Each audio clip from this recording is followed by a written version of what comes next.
So Mahdi and Prophet Jesus, basically, they're being brought back, two versus one leader, not because Jesus is going to take their status. Mahdi is your leader, but Jesus has to come back for another purpose. They have to teach you these basics of nature again. Whatever Adam and Eve taught you, their children lost it. The filthy ones among us destroyed everything. You're all going to go to hell, obviously. You're going to be punished.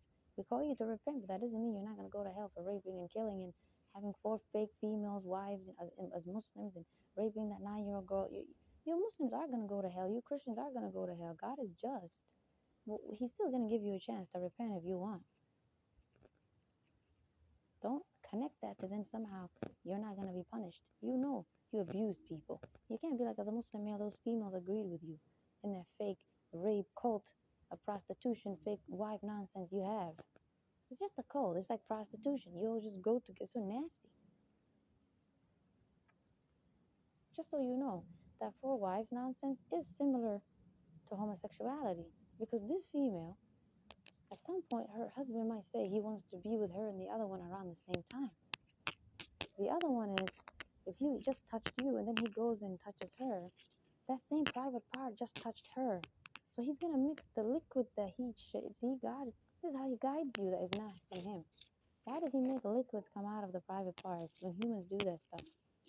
You see, so whatever comes out of him and mixed with her, you already know that's how the babies would say they have DNA and everything is similar to the male and the female, right?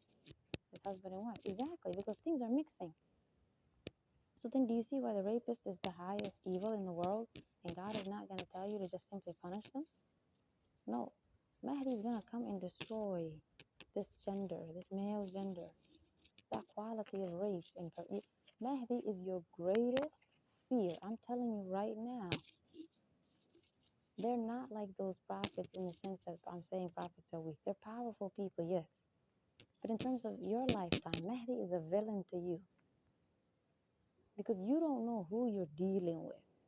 You don't know how much they hate perverted males who actually go and actually torture the female body, the male body. You use your filthy private parts and destroy human beings with it. They're going to chop your private parts into pieces. They're not going to make it easy and shoot you in the head. Wait, you're going to just see some torture. And of course, Mahdi has to come at a time where humans are being trafficked and they're being hidden in places no one knows. So this is why prophets have to be supernatural. And if Mahdi is coming, then they have to be supernatural. Because how are they going to know all these human beings who are all over the world, trafficked and kidnapped, and some going through slavery, some are in mountains? See, that's how you know they're supernatural. God has to tell them where that is. It's still God's power. I just mean you can't just know it if you're just a regular person. God needs to make you supernatural first so you can actually hear him. Go to that city, go to that location, open that door, like that. That's another way you know prophets are powerful. Because Mahdi is no different than the other prophets. The fact that they're coming at a time where the crimes and the evil we see, you would agree regular humans can't fix it. The number is too much, it happens too much, but there's things they do, these criminals, where you can't find them with a naked eye. You don't know if this president is about to be assassinated by this person who's pretending to be their nice friend. Like that, things you can't know because you don't know people's thoughts and feelings. So Mahdi needs to know the feelings and the thoughts and the intentions and the sins of the human beings. So there's this narration or hadith in Islam that says Mahdi sees everything and knows everything. That doesn't mean they're God and they know everything, see everything. No, it means you, human beings, they see you and they know you. In the sense that when they're being hidden, they're watching you and observing you, but you don't know that. They get to observe you all they want. 2, exactly. When they just see your face, you're possessed, you're blind, they know what sins you just committed. When you come out of your room just now, they know what you just did. You raped someone yesterday, and they just see you walking around in that city, they know you did that.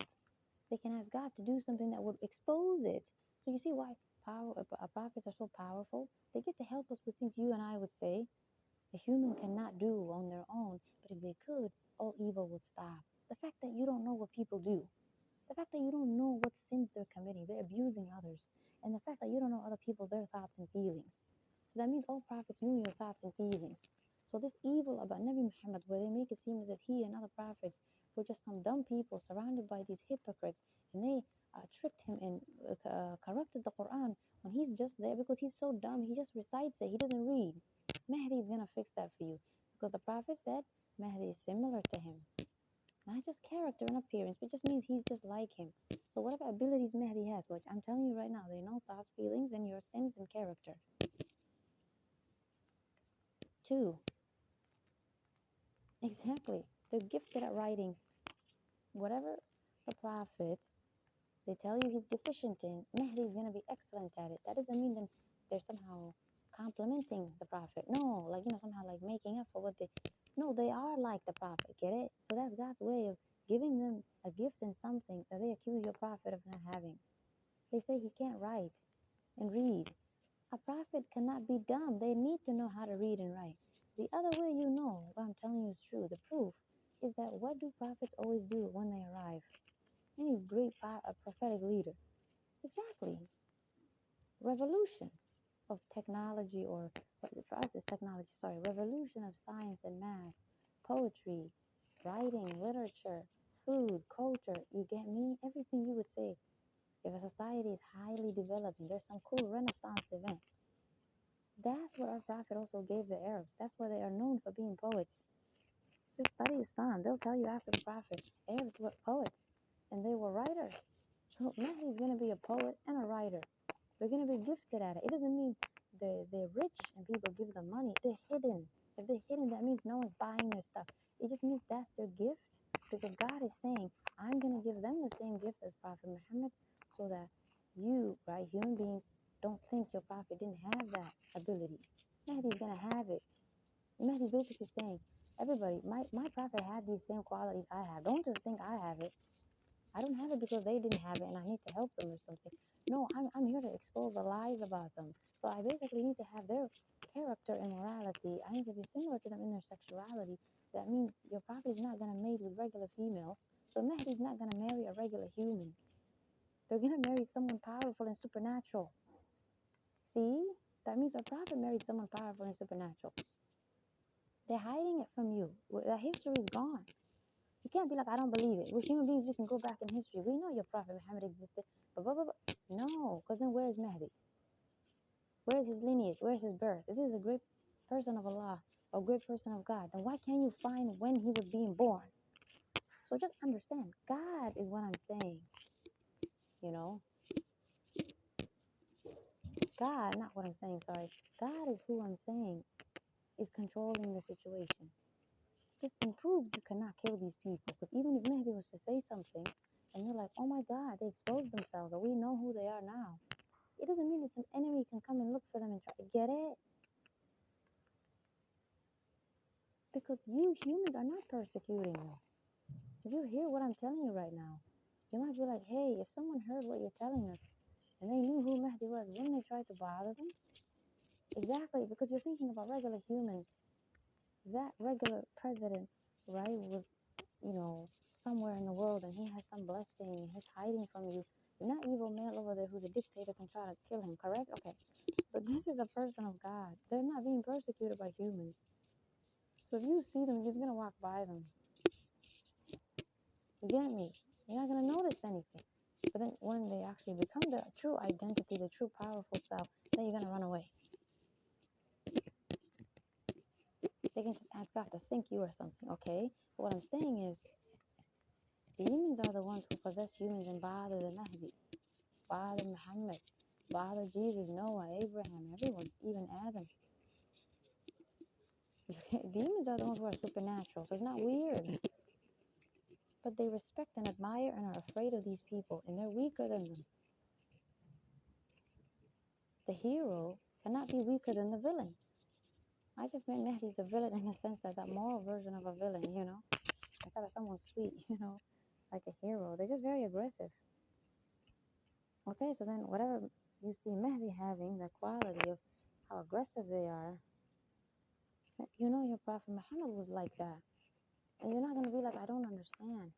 Mahdi is going to come at a time where they need to tell everybody Islam is corrupted. They're going to get rid of raping children in Islam, that nonsense. The cheating of your wife and saying you can have 4. They're going to get rid of all this perversion towards just female gender, within the genders like homosexuality, they're gonna get rid of everything. So then that means your prophet got rid of those same things. They always act like Prophet Muhammad just stopped the killing of unborn girls. It wasn't unborn girls, it was the raping of little girls. So that means this sin of saying you can rape a 9-year-old has nothing to do with something that happened after the prophet. It's not something that just came out because demons corrupted his book. No, it means it was actually a sin they used to commit prior to the prophet's appearance. And he was sent there to stop these Arabs from raping little girls. You get me? They weren't killing them, they were raping them. Because look, it seems to be similar. Right now, they tell you they can rape them, and in human history, they tell you they can kill them. So it cannot be kill, it has to be rape.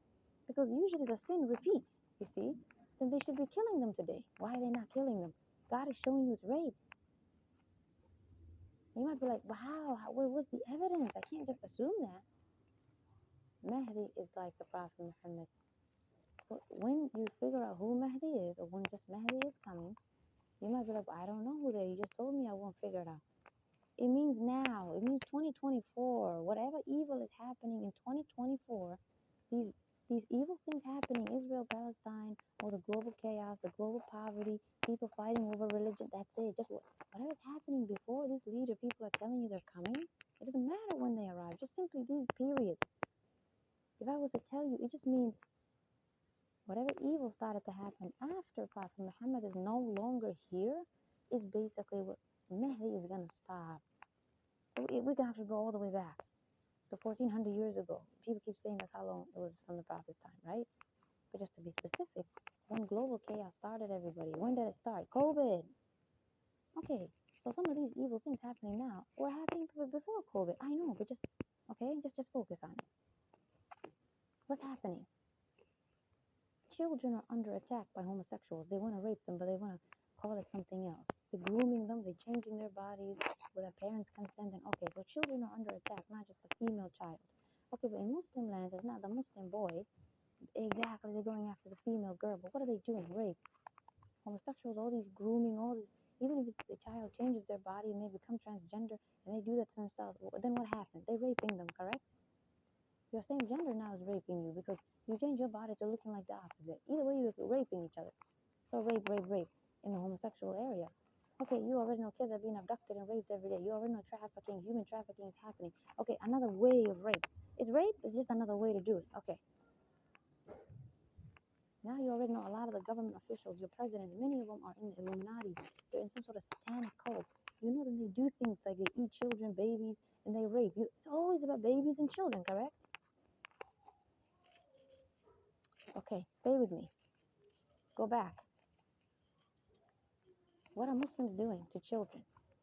What is their role in that? They rape little girls. You're not going to think the boys are fine. No, that's how the Muslim boys become so sexist when they grow up. They never stand against the evil themselves. That's why their boys are very evil from birth. It's because they rape those boys. And a lot of them, instead of overcoming that, they actually exactly become predators to females because they think that's the way to have some control over this group in order to hide the fact that they were raped or molested. You already know the psychology is out there. Human beings who are very evil, they like to link their abuse to abusing others. They're so dumb, right? Why don't they try to attack or kill a righteous, moral way instead of abuse those who harm them? Because they're scared of them, get it? They're weak. So that's your proof they're weak. Those who are going around raping and killing. Because if they were really tough, then they'd fight the ones who abused them. You see how logical that is? We're not going to say if they raped the one who abused them. Goodness, that's evil. If they fought them, right? If they actually got a gun or something. Because they don't mind going to prison. I'm not telling you to take things into your own hands. You're supposed to go to court. Okay, but right? If you want to just take things into your own hands, then who should you go kill? If you want to. Exactly, whoever killed you or raped you, something like that, something heinous that would give you the right to kill somebody. It's just governments like to do it for you, right? No one's saying it's not your right, right? They're just saying they're your God. Let them do it. But again, for the sake of justice, of course, it's good to have a system. Humans shouldn't be taking things into their own hands all the time. It's only when you're a victim in a situation, and exactly, now it's about life and death. You have to fight. Now God gives you the right to take things into your own hands. Goodness is your body, is your life. Okay, but let's say someone already committed murder 10 years ago. It doesn't mean now you go killing. You damn, you have to not take it into court because of the idea that we don't want lying and stuff, Okay, we don't want too much of that happening because now anybody can lie and say, so and so did this to me, so and so did that to me. Every day, innocent people would die. So do you see then why now the court is needed? It's like a balance. But when you're in a situation, now who's going to judge you? People will see some example that you were actually under attack or something, right? Some mark, some abuse. They'll believe you in that sense, right? And even if they don't, it's just one of those things where that doesn't mean that you don't do what's right. You just defend yourself. You get me? God will help you. You pray to Him that they don't accuse you. You ask God to do something miraculous, but they know you're not lying. And people can tell you're not lying too, right? Because they're human, right? God obviously is the one who knows they can't be there with you all the time. So He obviously also created ways they know you're actually just lying and not lying. You get me? Since you can't always be there and see things. That's what I mean by God will help you. You get me? He doesn't have to make them be there. And some video is found randomly. That's not possible, right? Okay, like that. It just means He'll help you. He's your Lord. He can get them to see something that'll help them know you're really innocent. Like that, and you're free. That's what praying is for. You get me? The Muslims are going after children too. Rape. We already know females are going through that, but they're putting themselves into it. The thing about females is they're adults.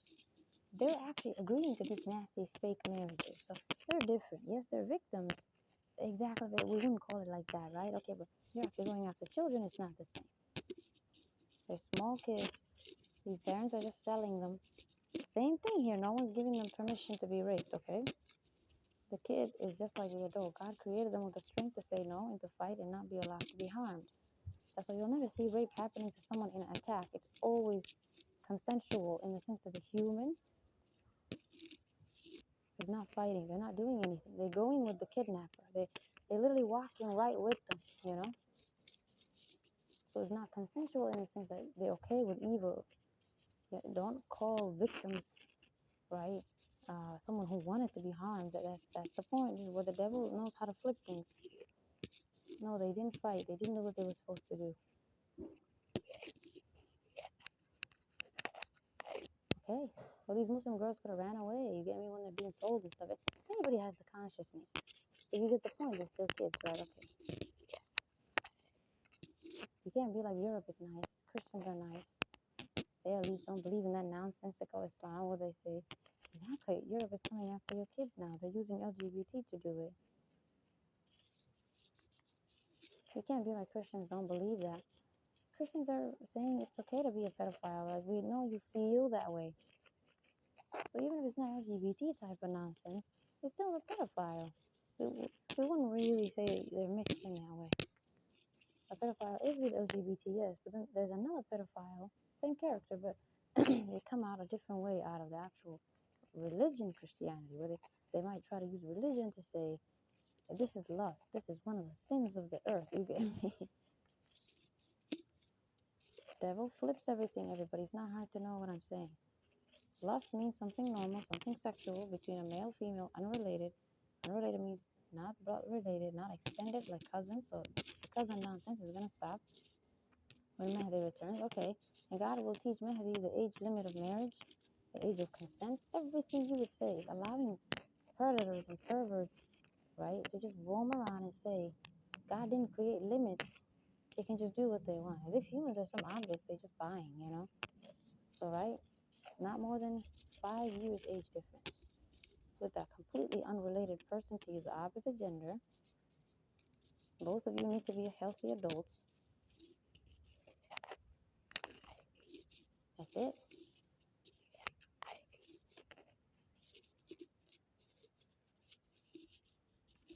It's just you and them.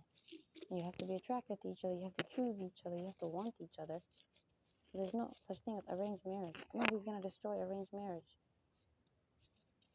This is your spouse. You need to choose them. Your parents need to get out of the picture. That's the pagan nonsense that used to happen in history.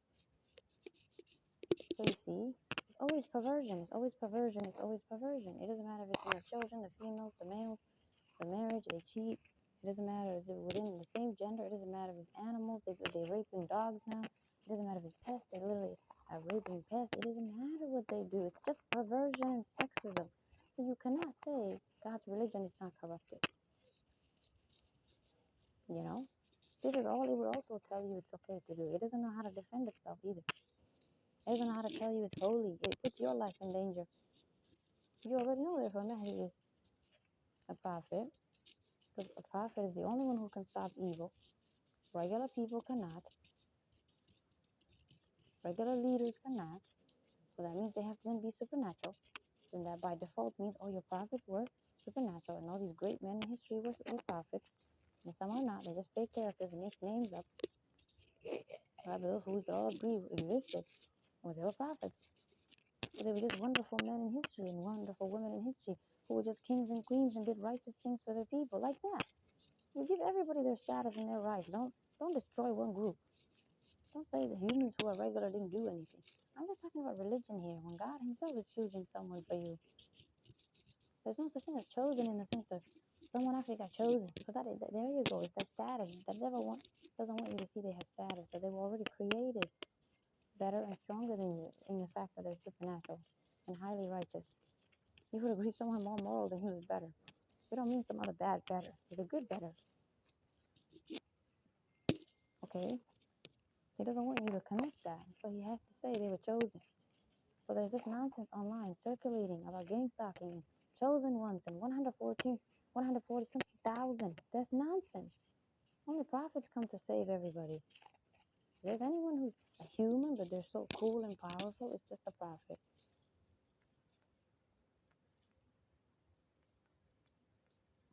They might choose people of countries, and then right, every country they might choose someone who's good and moral, that they educated, and they can tell that person to be your president. They can just guide people to help you get good leaders. But they can't go to every country and every city. So maybe the devil used that and created this nonsensical chosen stuff. There's humans who are highly mentally ill, highly crazy, walking around the earth calling themselves chosen. Each and every one of them on YouTube are mentally ill. But gang stalking is real. God has allowed me to go through it. So I came to, you see what I'm saying? My job is basically to separate the lies from falsehood. Gang stalking is real. This concept of chosen is probably a true thing, but it just implies Mahdi will choose people to lead every country, because, right, you can't go every country. If Jesus comes around that time, well, they'll just help each other, but it's not this sort of two sort of people working together in that sense. So this is their time to be a prophet. This prophet, Jesus already completed it. But I'm not diminishing it, okay? I'm not saying he can't do something unique and significant himself. I'm just saying he's not the main person, okay? So the devil flips it. He acts like, yes, they're both great, but Jesus is the main person. That's what Muslims and Christians it seems like they're saying. Muslims, it does seem like they're saying Mahdi's the main person, but Jesus just comes to help and kill the swine. I don't even know what they mean by swine. Kill the cross, and, break the cross, I mean. No, you know what I mean. I can just Google what they meant by swine, but I don't want to waste my time. I just mean I don't remember what it means. Like that. That's your evidence. The prophet was coming at a time where this pedophilia that they call, it's not pedophilia, it's just rape. This rape of little girls is actually what he came to stop. So then it's very logical that Mahdi will also come down. And that's what's happening to Muslims now. And then when they accuse human beings of it, right, when they say Muslims today can do that to little girls, or the males can do that to little girls, when they say that, then you know the reason why the prophet is accused of it, in order to tell these Muslims they can do it, right? Then he's accused of it because that's what he came to stop. Because exactly why is this a pattern? Why is it connecting in this cool way like a puzzle? Muslims right now are practicing raping of girls. Okay? Muslim males are raping girls, but they're calling it marriage. And they're saying their prophet did it. And this is how you know it's corruption. Because there's nowhere in the human race that this is practiced except by the Arabs. It only spreads to those who want to practice Islam. Yeah, that's common sense, right? They were following these people. But who introduced it? They. That means when the prophet was here, he abolished it. It got destroyed. Obviously, evil was here since Adam and Eve. I just mean, they're like the ones who sort of brought it back. right? They sort of brought it back. Humans got civilized, and then everything got destroyed. Islam got destroyed. The Muslims got destroyed. The Crusaders destroyed everything. The Romans went to war. All these wars and horrible things, yes, it's real, and these people lost everything. So good Muslims were there, but they did. The children have just chosen to be wicked. Some good ones, they become ex-Muslims, they become Christians, they run away. Okay, so you get me. Good is always around. The others just keep their mouth shut, they don't do nothing. Okay, but the way you know, raping 9-year-olds, which they call marriage in Islam, right? The way you know it's not from God and the Prophet is being accused of it is that there's this sort of puzzle that he also came at a time where girls were being abused. And it's not rational for him to then have another, you get me, to have a pattern where they're telling you he also abused girls. So you have to use your mind. It's like the way someone like an author lies, and we, the reader, have to read it and see the parts of the book where the author then gave us the answer. Like some story. It doesn't say in Islam that the Arabs used to do something to boys or mothers or old men. It was just specific. Girls. I know they say women, but everybody knows women's rights are always under attack. I'm talking about something significant. Ask any Muslim, what's the most significant thing the Prophet came to stop in Saudi Arabia or the Arabs, his people, Quraysh, etc.? They always say it wasn't just done by Quraysh, that's just a specific tribe, as they call it, which also means they call it a tribe instead of just saying Arabs, right? It's like a whole ethnicity, because he also got rid of tribes. Yeah. So Mahdi has to have experience with tribes. I got experience of seeing how Africans, all they do is talk about tribes. They fight and go to war with each other based on just tribe. See, but rather than ethnicity. At least your ethnicity is intact. Your country is good to go, right? The devil just wants more division goodness, so he has to then create a tribe within one ethnicity that looks exactly the same. My fathers go back to this, like that. So that means you guys see me. Everything that you think is like a bad thing, the humans were doing around his time that he arrived, enslaving people, right? Specifically with Africans, but just means slavery to anybody. Um, Women's rights under attack, right? Marriage was weird and creepy. The males were just controlling females, which then makes sense, right? Because then they're killing their daughters, right? Little girls abused. Let's just leave it to abuse, right? Because I'm trying to prove it to you as rape. And then that obviously would then also include, little boys were abused. I'm sure homosexuality was happening. And if males hate females that much, there's some of them like that. Obviously, they're gonna get into homosexuality at some point. You hate that gender, you're gonna obviously go to this one. Doesn't mean because then that's your nature to go to this one if that one can't be. No, it's not sexual. It's perversion. It just means you hate them. That means you're a predator. Okay, so then a predator goes to another predator, correct? So it just means that two males came together because exactly both of them are trying to rape females and children. So in their mind, they should rape each other too. You see, the devil's trying to make you uncomfortable. He wants you to think they're sexual with each other, but then they rape women as in like they're perverted to women. No, that's rape. That's perversion. And whatever they two males then come together and do, as two evil males who just raped females just now, they're also raping each other. Whatever is against nature is rape. So you're always doing it from a place of hatred, violence, envy, a desire to destroy and kill each other and go to hell together. That's not anyone's nature. That's not love or sexuality. Okay? So do you see what's going on? That means obviously homosexuality is something the Prophet Muhammad had to deal with. What else did he deal with? Poverty. That's what they always tell you. He had to restrict his stomach, that he starved with hunger a lot. Why would a prophet be hungry? That's dumb. It just means he came at a time where, just like me, he was going through poverty because of the constant demonic persecution causing you to be unemployed and homeless. Is it because demons are attacking me and attacking prophets? No. God is putting us in a situation. So go, you guys just ask God why he's doing it to us. Stop talking to demons and humans and saying they persecuted us. No one did anything to us. You don't even know who we are. How can you bother me if you don't know me? It's not rational. How can you kidding me? God wants us to suffer from poverty, which for his time as a prophet, yeah, it means he doesn't have a job technically, but now you would agree job sort of reflects more like our time. Maybe for them they could just be more entrepreneurs and sell what they want, or just sell in the street, but or just have some other cool business. Now usually we all work, we don't all have businesses, right? It's like the world sort of fits into the workplace idea now, and there's too many of us anyway. Maybe humans will think to themselves, we can't all be entrepreneurs. Let's enter the companies and work together like that. You get me?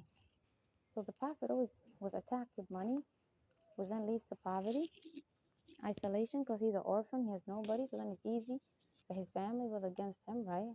Um, Whoever, right, adopted him and stuff. And exactly, God could have made good people adopt him. It's the goal is just to teach him stuff, so he can never have a good experience. Get it? Because the goal is to stop all demographics who suffer. Those who suffer under bad families, those who suffer under poverty. So you have to be poor. You have to be put in a bad family. Okay, but what if they're your true parents? It's not the same suffering, right? Okay, God made him an orphan. Because then now you only have experience with exactly families who are evil, that are your actual own. So God wants you to experience what it feels like to be born in an evil family, yes, but also a demographic then you don't have an experience with. People, whether they're born to, whether they're with evil or good families, or in a orphan. Do you guys know what it means to be an orphan? How it feels like to be an orphan? No, right? Okay, fine. This family is evil. You cut them off. They're trying to murder you. Fine. But is it the same as being an orphan? No, you still felt like you belonged somewhere.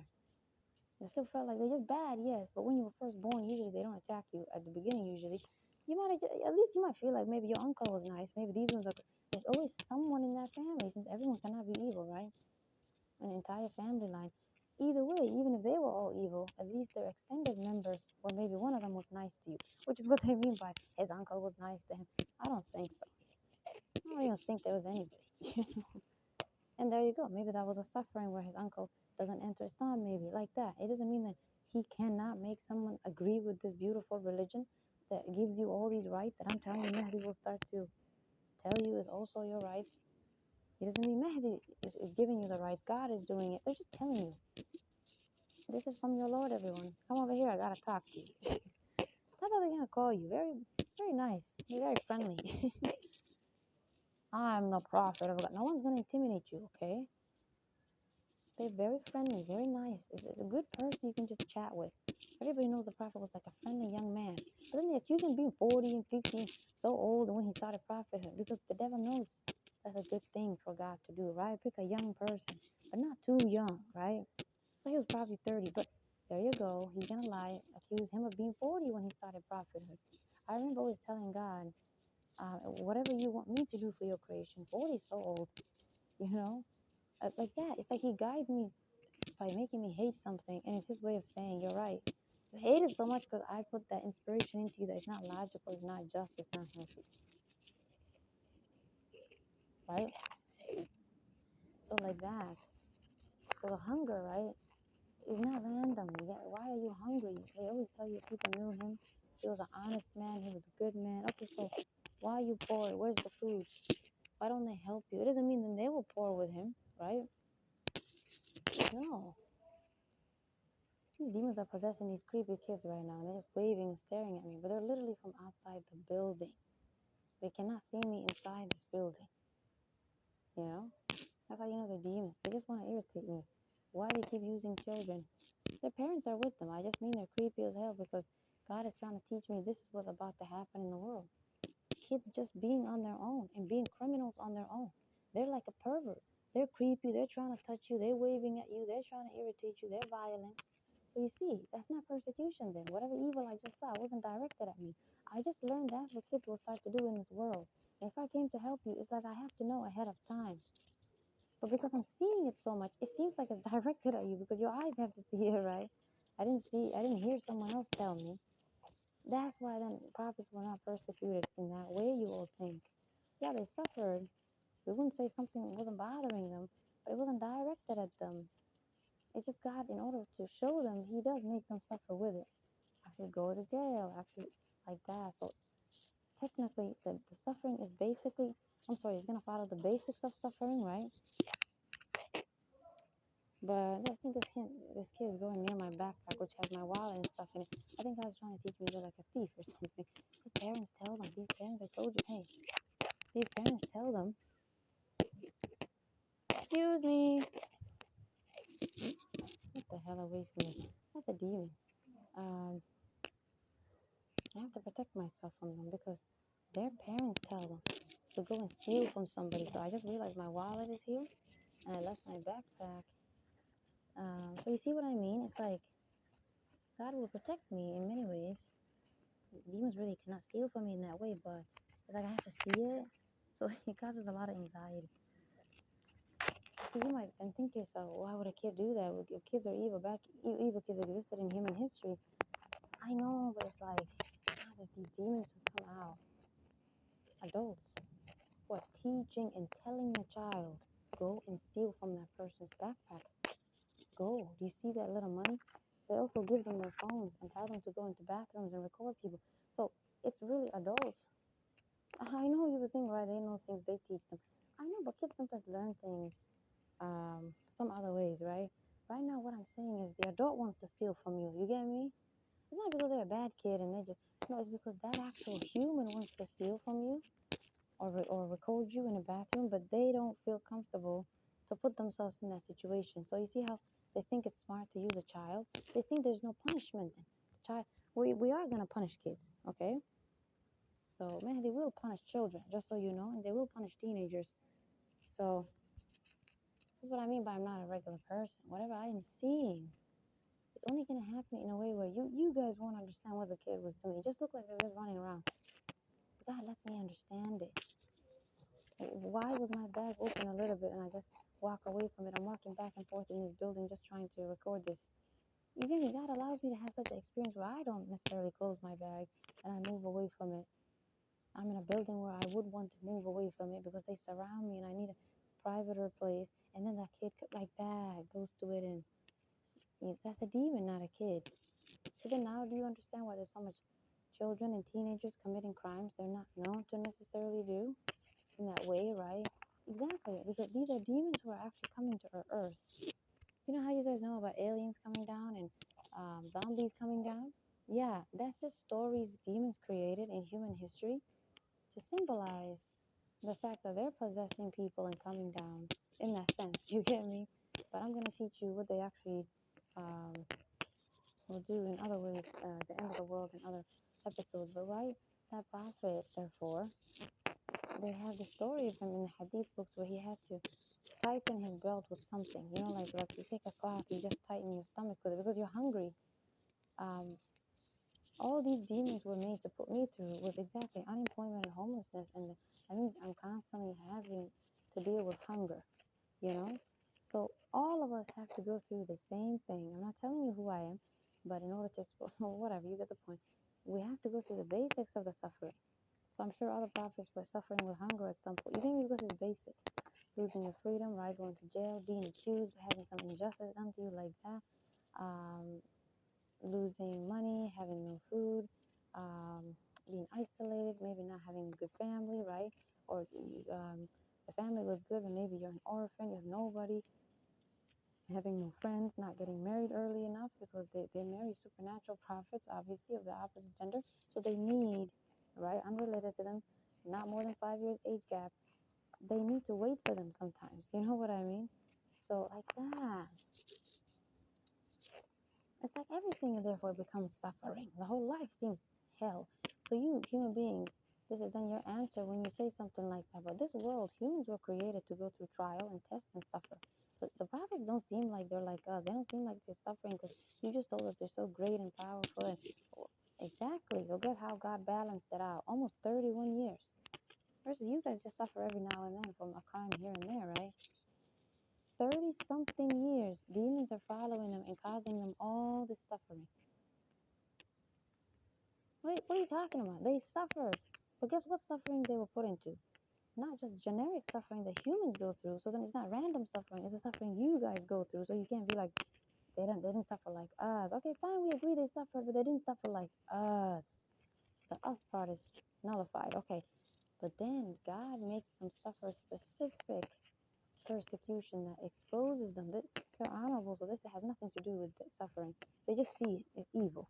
They have the suffering where they get to witness demonic spirits possess human beings, like these crazy human beings around me right now, and they just are made to do bad things in the environment. You get me? Not directed at anybody. They're just in the environment. They do bad things, but you get to learn because you're seeing the supernatural meaning of it. Human beings cannot understand what the hell that was, you know, because it's so covert. The kid just goes near my bag. You might just think they're looking for their mom or something. I know what God was teaching me. You get me? How could I connect it to parents are telling their babies to go and grab your wallet or something. Kids always roam around and come near you and stuff, and come near people's stuff. That doesn't happen. They don't steal from people. So you see, it's something only I can see. That's how you know it's supernatural experience. Because you can't figure it out. If you just look at the kids, they look like other kids who roam around. So you can't then be like everybody else is supernatural who was in the building with me, because how are you so special? How did God show you? Didn't if He made that demon possess that human to show that? Didn't everybody then get to see that like that? I'm trying to protect myself from you thinking that way and thinking I'm insignificant. Only I will see it. You know, they're not gonna do a behavior that other people can also say, "Oh, we saw it too. We knew that was coming." Nothing is gonna happen that they will see. It just means I'm in public places. It doesn't mean that humans are seeing it. It's just me who's seeing it. You know, it doesn't mean I'm alone with those humans. No, it's like everyone is distracted by God. He distracts them. He takes them away. And you might be like, "Well, it's still in the same environment, like we were saying." You're right. In that case, right? Then exactly, the human is just made to simply come near the environment. They just go near my bag with the wallet. That's it. They just come near it. God won't make them do anything that shows you criminality is the intention. The kid might just simply walk around. They may not, you get me, stand near your bag. They might just walk around. Boom! God is going to do something supernatural to my mind. And I get the point of what he's saying. Demons like that will possess kids to do. You see what I'm saying? They're going to be made to do a behavior that doesn't show you what the crime will be one day, so that it's still me who has the prophetic knowledge. If they were made to do the crime in front of me, directly possessing the kid, then you could also say everyone in the building saw the crime with me, and God is not showing it to me personally. You see what I mean? Like that. Okay. But usually, right? So yeah, why would God make me alone with them? That's creepy. You get me? I'm always in public places. It's just that I get to get the supernatural meaning of something that looks normal. So it is just me then who's understanding it.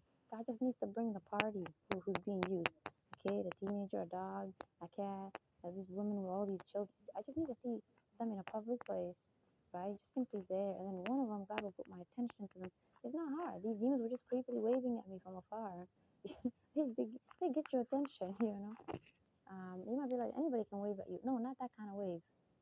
I'm not seeing them. I don't have the ability to see you. So how do I know you're waving? You get me? I'm somewhere far away. God makes me look at them.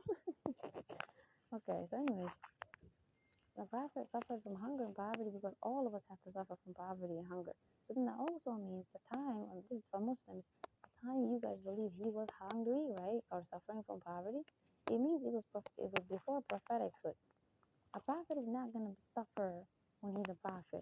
In the sense that that's the time God will give him something, some money, some status, something, and then they're going to actually have the ability to take care of their life, their health, their home. They're going to have something, you know, and then they're going to call people like that. And then the wealth will start because people will work together and they'll build wealth.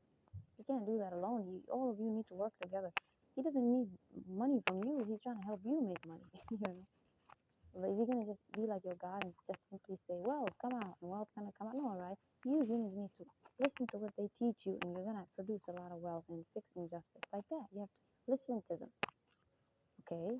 But exactly, God does not make them so poor and so sick and so miserable when they already become a prophet. That's what a rectified one night that Mahdi gets to experience. It means that it's over. They're powerful, they're supernatural now. They have the Quran in their hand. They're gonna go. That's actually why they have to go and go to Saudi Arabia. They probably have the book of God with them, so that's why they need to go there. And I believe Mahdi will destroy the Kaaba. So hell no, it's Antichrist doing that, because I believe that Kaaba has been corrupted by demons and it is pagan now. You guys can't be like, it doesn't make sense why it has to go back to our prophet, his time. Why did it happen to his area? Because what did he come to get rid of? Raping of raping of girls. The devil just corrupted it as to saying exactly killing them. There is a lie. It's not kill, it's rape. You can't be like, I don't see the connection. Right now, Mahdi has to get rid of raping of 9-year-old girls, because I just told you the Quran is corrupted. This is evil, obviously. You guys just don't want to admit it. Okay, so if Mahdi, the prophet told you Mahdi is like me, that means the mission of Mahdi is like the prophet. Exactly. Whatever they come to stop. Don't just be like, every prophet came to stop evil, and evil was usually the same. No, it's not. There were times that homosexuality didn't exist, everybody. So stop, okay? Listen. It means that specific group of human beings you're sent to. Mahdi is not sent to Muslims. They're not sent to necessarily Europeans.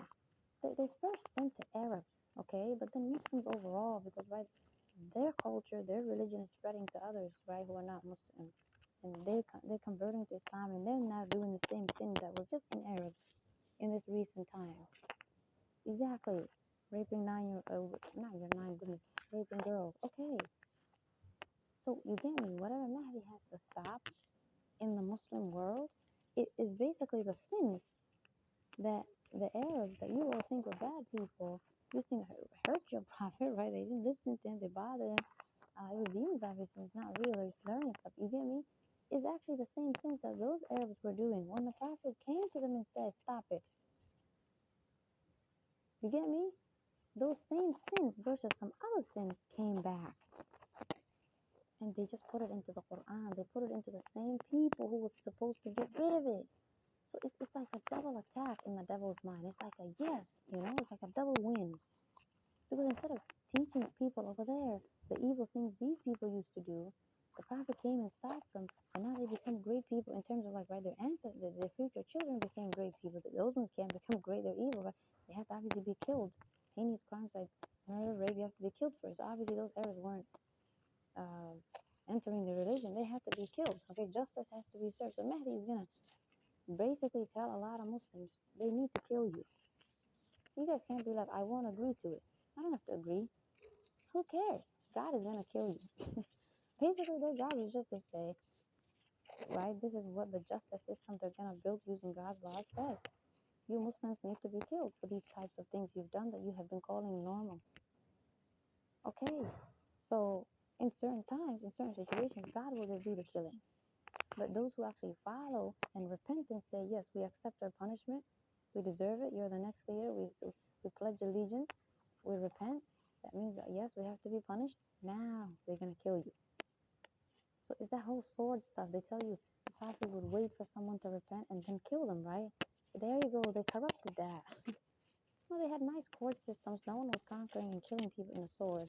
I just told you they can't be in combat with you. They're supernatural. They're going to be like Mahdi. They'll sink people. No one has to physically fight with you. If evil human beings demon possess them, right? It's never directed at the prophet. The demons know this is not going to happen anyway. It's not real. It's just God's way of demonstrating to you this person is chosen to have these powers. It's just God's way of demonstrating to you this person is created to have these powers. Because exactly, you're blind usually at the beginning. But then when you're not blind anymore, they get to start their mission. There's no need. Okay, so then if they get punished in supernatural events, like, oh, they sink all of a sudden, like that. That's not because humans then don't know who they are, because they already started the prophetic hood, right? And then if it goes to, sorry, the Arabia, right? Then obviously, they already rectify. They already know what to do. They have a reason. Okay, so then that means people will recognize their power now, right? That whole event that could happen. I'm not saying the same thing will happen. I'm saying if stuff like that happens, then it's just God punishing those human beings. He's just using that moment. It's like his own way of demonstrating his own greatness as a God. And also just showing you he doesn't agree with these human beings. The evil things they do in back home. The way they abuse men, women, and children. Mainly the sexism to the females and children. Like that. So you get me? This is more about God's power. Him just demonstrating to you, him saying, look, he sinked the earth, He wants you to learn something from it. These situations is not really about your prophet, God could also be doing that to show you the power of the prophet. Because do you know their power? Right? So even if there was such a thing as an army or bad people doing something, okay, then they won't be running towards Mahdi or Prophet Muhammad or Jesus or anybody. Even if I wanted to show you their abilities, it's going to obviously follow logic. Since you cannot attack or bother them, you're going to be fighting each other in some part of the world, like maybe Israel and Palestine, right? Or some other place where humans are just fighting, You probably thought I would say Israel is attacking Palestine. No, there's always ones among them killing the others, right? Like Hezbollah. I don't mean the actual Palestine or like the civilians. But right, wherever you go, humans are fighting or one is attacking the other, correct? Okay. The prophet could just go there, which then would mean Mahdi has to just randomly go there. And now people just sink. So you see, that supernatural event, it shows the power they have. It shows they're supernatural and a prophet and great. And now you can't say Prophet Muhammad didn't do anything. You're going to be like, wow, their powers are probably even better than Jesus. Like that, you're going to say, not probably. It is better than Jesus, right? But to some degree, you could say probably. Because, yeah, raising people from the dead is powerful too. So you see, they corrupted it into saying he went to war with people. Okay, but why war? Because he's going to people, get it? The prophet is going to come at a time where people are just killing each other left and right. You just think he went to Saudi Arabia. No, he went to the whole world. So wherever humans were fighting in his lifetime, we can go back in history.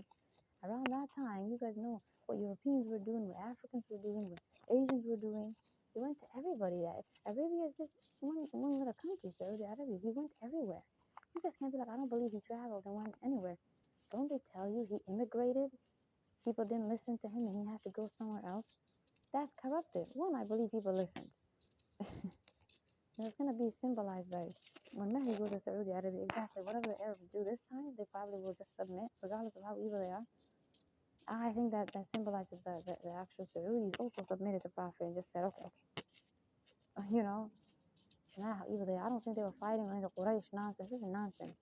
The Quraysh nonsense symbolizes the persecution they go through earlier in their life. Just evil families following them, like how I'm just being harassed by this family that adopted me, trying to force their race on me, which is African, and I'm not African. You get me? But that's demon. They're just teaching me something. But when I become who I'm supposed to be, whoever I am, right? I'm not telling you that. Okay, well then it's over. You can't bother me like that as a demon and possess humans or animals or pests. So you get me? Whatever happens with Mahdi's life and the things that I'm telling you about my life, that I'm also connecting to them, that's then what Prophet Muhammad experienced. But since his history is corrupted, that's why Mahdi has to come and live sort of similar life. There you go. So then he can show you what really happened with your prophet. It's like God's way of exposing what happened to him. You see, he's also Asian. They're adopted. Like that. Why does Mahdi need to go to Saudi Arabia? If Muslims are all over the world, why do you have to go to them first? Because they probably have a more important reason. It doesn't always mean they're Saudi themselves, you know. Okay, but if the prophet said they're from my lineage, okay, then they probably are Saudi. I have to admit that. But I believe it's about destroying the Kaaba and bringing a Quran that hasn't been seen. It's about all these things you would think exactly you would come down for as another prophet, you know? People don't need someone to come and make this world come together. You know what I mean? They could have come together on their own if books were good. Books are bad. That's why you can't mix your religions into one and just leave each other alone and get along. Because there's corruption. You have to agree there's something wrong. So, right? That's why all I experienced was sort of in a sort of recent way was just hunger from the constant unemployment and homelessness. And okay, looking for a job doesn't work because it's supernatural attack. They just make every company reject you. So God has guided me that I'm not going to get another job again. He doesn't want me to work. I already knew that around 2019 when this persecution started. I was trying to go to Asia, but nonsense happened. But right, it means my wealth is in the future. And God is just going to take care of me. He's just going to give me whatever money or whatever I need in his own powerful ways. Look, he'll just make people do things to help me. And I will just take care of myself. I don't have to get a job again because I have to go help everybody. I can't, you get me, go back to being some image of just a person who has a job like some regular person. That's when I was just made by God to just live. He doesn't tell me who I am. Of course, I'm just going to get a job and get an apartment, right? But then does that mean I had some better life than my prophet? No. 24/7, I was under attack. They steal everything. They cause me sicknesses, even though I'm gifted with health. That means Prophet Muhammad is gifted with health and Mahdi is gifted with health. You know? I had to deal with that poverty because I'm going to get rid of poverty. God allowed those who adopted me to be African so that then I can go learn what the hell's wrong with them in their continent. That's the actual way then the adoption was used. You get me? God making me an orphan was his way of then using me to go to another race, their continent, so I see how their poverty looks. And in the U.S., these Africans who look extremely mentally ill and very poor, it doesn't matter if they have jobs, they're just lowly. And then, okay, I get to see the Asians of all the ethnicities. I get to see what every race seems to have, the other doesn't have, how they get to help each other and some put each other down. I get to then see the Europeans and see how sort of more civilized they are, but then I get angry. But they don't deserve it. They stole almost everything that makes their country civilized now. So you get me? I get to have that justice feeling where I'm happy for you as a country, but then I know you didn't use morality to get all these blessings. I know you stole something. You can't be like, what do you mean our ancestors did it? Why are you saying we? Because you children are doing it. You're going after the Middle East as the Americans. Israel won't leave Palestine alone. You're stealing from them. Africans won't stop killing their own and doing genocide. They seem to be afraid of Europeans for some reason. So it's like that sort of trauma thing. Where, right, the bully goes after their own, but they won't go after the one who attacked them. But some bullies go after the attacker. You get me like that? It's like demons get to pick which way, when you become evil, who you attack, either your own or others. Those who are innocent or those who actually attack you. And okay, since each has a different reason why, they all get to have different reasons where they justify why they're in that war, why they're in the other person's country, blah, blah, blah, blah. So that's why God, just a few episodes ago, guided me that it's one of the solutions is to segregate the human race. So Mahdi is going to segregate all of you. But the moral segregation you never learned, and the devil knows that, so he's created a corrupted version. All he does is flip everything. He doesn't teach you something else. When the devil lies, he doesn't do something, he doesn't come up with another lie that's just bad or not true. It's always the opposite. So if you're honest, he's going to accuse you of what? Being a liar. If your mind is healthy, he's going to accuse you of being mentally ill, which they've also accused me of mental illness, like my prophet was accused of being crazy. But see, I was accused of mental illness when I was going through the persecution, which is still going on. Humans didn't have the power just a few years earlier. You get so it's something God is doing there for. Because if you have the power to do that to the person, you do it all the time. But there's only a certain time that God says, put the person in these situations. They're going to learn something. Now they know how to stop those who accuse people. Anything, whether they accuse you of crime or something else. But then that taught me, mentally ill people, what's wrong with them. See, it's like God said, he's going to create a situation that's going to take me to a hospital, a place I will never go to because I'm not mentally ill. I don't have mental health issues. So then I would never know what the hell that place even looks like. I wouldn't even know what it means. You know, if you say mental hospital, I would be like, what do you do there? In that sense, right? I don't mean I'm dumb, right? I mean, like, I don't get it. You know what I mean? Because I'm so healthy. So I have to be accused so I can go there and see how demons, see, I didn't say humans do it. Demons are the enemy. If I'm supernatural, I came to help you against them, not a human. Humans are not of equal strength to me. I don't need to fight with you. So one thing you're going to learn about future people or future leaders is they're not going to fight with you. They're just going to use supernatural ways to get rid of bad people, expose the ones who truly are doing bad things, but there's no evidence, right? Because then they're going to just mix with us again and evil will return again. And then innocent people like jails, prisons, mental hospitals, everybody's going to be released. And they're going to give you correct justice for people. You go to jail for things that no one should go to jail for. You know, you can just make the person pay something and then it's over like that. So people's freedom is always under attack too. So I have to be accused of the qualities of those who go to jail and those who go to a mental hospital, because those are the humans I came to help. Those who are innocent and who don't belong there, and those who are evil and they belong there. Because exactly, the evil ones, I'm supposed to help them with their morality. We kill them accordingly before they die, so they repent and at least get a chance. Those who are not supposed to be killed will be released, and the justice for them will be something else. They should not be incarcerated, taking people's freedom away. There's just some immorality to it to some degree. It doesn't benefit society. And then two, exactly, those who are not there because they deserve it, but they're accused. I was accused so that then I can understand how they get away with it, how they keep you there. It's so difficult to get out. If they simply say, I believe my son or daughter is mentally ill, they act like a god. These governments, they act like just what another person said about you gives them the right to throw you in a place against your will, and your body is drugged by force and stripped and you're stuck there. It's basically no different than a prison. Okay, but the human something about you and go to just prison? No, right? People are gonna be like, what's your evidence? Who beat you up? Right? But the mental illness has turned into some sort of crime, right? That you can just be thrown somewhere and no one needs to investigate. You might be like, well, psychiatrist, talk to the person. Exactly. It's so dangerous. It's not like a lawyer. It's just what they say. They just look at you and say, I think you're bipolar, which is what the psychiatrist said to me that was was possessed by a demon. I think you're bipolar. Goodbye. They just dismissed me, you know? So we're going to get rid of it. But how do I know God is telling me to get rid of it? He has to take me there. So I believe Prophet Muhammad, when they say he's an orphan, he also was probably, who knows, taken to Africa or some other place. And maybe they take that away from you and they just turn him into someone who just simply helped the African males. Usually they talk about Bilal. He simply helped them get out of slavery. They tell you, they just simply helped them.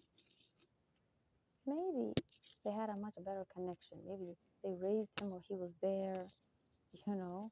They accused him of being suckled by these females, and the fact that then whoever suckled you, if you're a complete stranger who's suckled by the same female as a baby, then you can't get married. And all that perversion started to enter the room. So I come to get rid of that filth. So since, right, my life is similar to the prophet and the other prophets, I have to go through the same thing. So it's just like a character saying, or a detective saying, I'm going to go back to where this right person who was accused of something, and I'm going to show all of you, the third parties who are watching, right? They have like a camera and you're all watching from this meeting room, you know? And the detectives are going back to every crime scene and every bad place and everywhere they were accused or harassed or bothered. And they get to be like, this didn't happen. See, everybody? Because look, when I touch it, it doesn't come out. The water doesn't like that. And you're all like, you're right, you're right, you're right. So that's why God usually makes prophets live the same life, other than the fact that they have to because they have jobs that are supernatural. So it's like that's their training. They are going to have to go through the same thing. But it's also so that they expose how the other prophet before them was accused. It's like they have to go live their life, you know? But there you go. Then in order for them to all have their own individual greatness and you don't, right, put them in one box, um, exactly. Every prophet will have something new they do. So Mahdi has to be the one to kill the Antichrist. Mahdi has to be the one to deal with the beast. It's not going to be Jesus. Again, he might just help, but it's more like the help may not be in those situations. It could be help of something else. But I know for a fact that God is guiding me that the whole Antichrist, the whole Dajjal stuff, Mahdi is actually the powerful person who's going to deal with them. But if the devil told you that, exactly, you would think this is one of the greatest leaders in human history. And then when you know who they are one day, you're all going to just fall to the ground because they're not who you think is coming, okay? Two, yeah, they have to go through. Each has to have their own little thing that's distinct, you know? Prophet David dealt with Goliath, some Dhul Qarnayn, I forgot his name. They usually call him Alexander the Great. Sadly, they corrupted it. Just some regular king somewhere else, right? But this great prophet, and this is how you know all prophets were kings. And then two, they had a lot of wealth. So then that's why it's easy to corrupt them in history to just being regular male kings. You see, because it's like God always like, you know, like Mahdi and Prophet Jesus will be. They're just gonna have a lot of wealth. Just you would expect Prophet Muhammad was wealthy, you know, because the whole world, he changed it. All these, the entire Asian continent, they want you to think it's Arabia. No, Asia, Chinese, everyone entered Islam. They erased all the history, okay? They erased it. So, yeah, it entered Europe, it entered Asia, that's Arabia, but it also entered the other Asia, like Chinese, Korean, Taiwanese, etc., Japanese. Means he went everywhere. Some companions didn't do it. The devil doesn't like you to know how great they are. If they have the skill to spread something so powerful and so quickly, which one, you would think they're very great, right? But then two, you would then connect the greatness to them that they're not a regular human, they would connect it to supernatural. Then you would also have to connect it to the fact that they deserve great women to marry. And then you then, oh no. The devil knows you're going to figure out that God has to create women prophets for them. And then you're going to be like, wait a minute. And a lot of these other people in the past, maybe some of them were women, the devil just changed their name to masculine. He knows you're going to get the puzzle like I did. Again, you really can't to that much degree. Because God really has to show you this in a way where He wants you to, right? But you could have just figured it out in the basic way. Just using morality. That's not just someone that cool to marry some regular female here, you know? And exactly, you all don't like the fact that if he dies, exactly, she gets to marry again. Muslim sheikhs, this is your evidence. Stop fighting. You all know it's uncomfortable for a prophet, whoever he married, to marry someone else again after his death. So you always would say things like, oh, that female didn't get married. You're so irrational. That you're making it seem as if she's so righteous, she would just sort of protect his honor by just making the choice to not get married. So you're basically saying it's her choice. Okay, so then wouldn't she then have a power? We play the power of probability, right? Option A, B, C, D is always possible, not just one. You know, then some of them would be like, I want to get married again. You know you don't like that. Your prophet, you feel disgusted with that. How dare you leave her? That's how you feel. Even though you're not like that, you're carnal and you move around if this one relationship doesn't work. So you already do agree your prophets are supernatural without you knowing it. Because you don't want them to live like you. You don't want them to be carnal like you. You don't want them to go to this female and then if it doesn't work out, go to that one. But that's your evidence. Without you even knowing, God has already guided you. Exactly, that there's issues if they marry regular people. So God has to give them supernatural, prophetic, powerful prophet wives. Get it? They need to have a wife that's actually a prophet like them. She has to be supernatural and powerful. And you agree, prophets are equal. So then you cannot say he can have more than one wife. It's not a wife, but one filthy female to rape or something. Because exactly, if a prophet is a woman, you know then she's honorable like a man. She's just like Muhammad. So then that already also nullifies the fact that they can have multiple of her, whether her and regular females or four prophet wives. You get me? So it just destroys everything if you knew women were prophets. So even if you can't agree with that based on just logic and morality, that is unjust for God to only give men this powerful leadership quality of being God's, chosen leaders, you can still come up with the conclusion this way. The fact that exactly who do they marry is not rational for it to be a regular female. And then if you conclude that, okay, supernatural woman, you can't just say she's just supernatural. You get me? She's not a prophet. Because exactly, then you're still not at the same status of him. The propheticness also makes him powerful, not just you being supernatural. You're like, okay, there you go. So then that means they both have the same rights. She gets to have him to herself. He gets to have her to himself. That means they're like Adam and Eve, get it? They're just like Adam and Eve. They get to be together forever. No one can enter the picture. So demons don't want you to know your prophets are Adam and Eve. You all agree Adam is a prophet and Muhammad and all these people are prophets. So he doesn't want you to then think that then Eve was created for every prophet. Someone like an Eve, supernatural, just for them. And if one dies, the other is okay with it. No one's going to go to someone else. Because exactly, they're very pure, they're very loving, they're very powerful, they're great. You guys are not equal to them. You can't be sexual with them. Impossible. You guys are like their children. I always tell you guys, God created me in a way where I see human beings like my own children. I don't see you like myself. It's not how God created you. It's not some opinion. So I need to be created like your prophets in order to then tell you my qualities so that I can help you see their qualities. I didn't make up qualities about them and connect it to myself. No, it's my qualities that I get to defend them then. So they're me. They're just me. Prophet Muhammad is me. Prophet Jesus is me, basically. It's just me and me and me. The fact that I cannot mate with a regular human male is then how God guided me to the fact that my prophets can't do that. That I will not be asked to do such a thing. He's going to give me someone like myself. So when he reveals to me who I am, then someone has to marry me who's just like me, who's a male, that I'm attracted to from either Asian or European. Because I'm not attracted to African. So demons tormented my whole life by always surrounding me with African males because that's the way they think they can torment me. But that was not the only reason. Exactly, they were using that to show me I'm adopted by them. Even though I know that. Even though I know I'm not African. I don't look like them. My body is not like that. I get it. Just because you know something doesn't mean God told you, correct? So you see how I have the obedience quality to the Lord. I just wait for him. So how did I live my whole life? I I told God I'm just going to be alone. Well, that's how your prophet was. This whole Khadija stuff, that could be a supernatural prophet that lived with him and they married. So that's what the death of her was so heartbreaking. The demon knows these people love each other in a way that is like those cartoons where they're like maybe gods or goddesses or some sort of supernatural scary people like that. He knows the love is not regular human love. He knows it's not carnal. He knows they can't move around with other people. They can't cheat on each other. They can never get corrupted and go into perversion. That's filthy, you know. He knows they don't like kids and they care less about children. So that's why old prophets, you don't hear about them having kids, or it's one or two.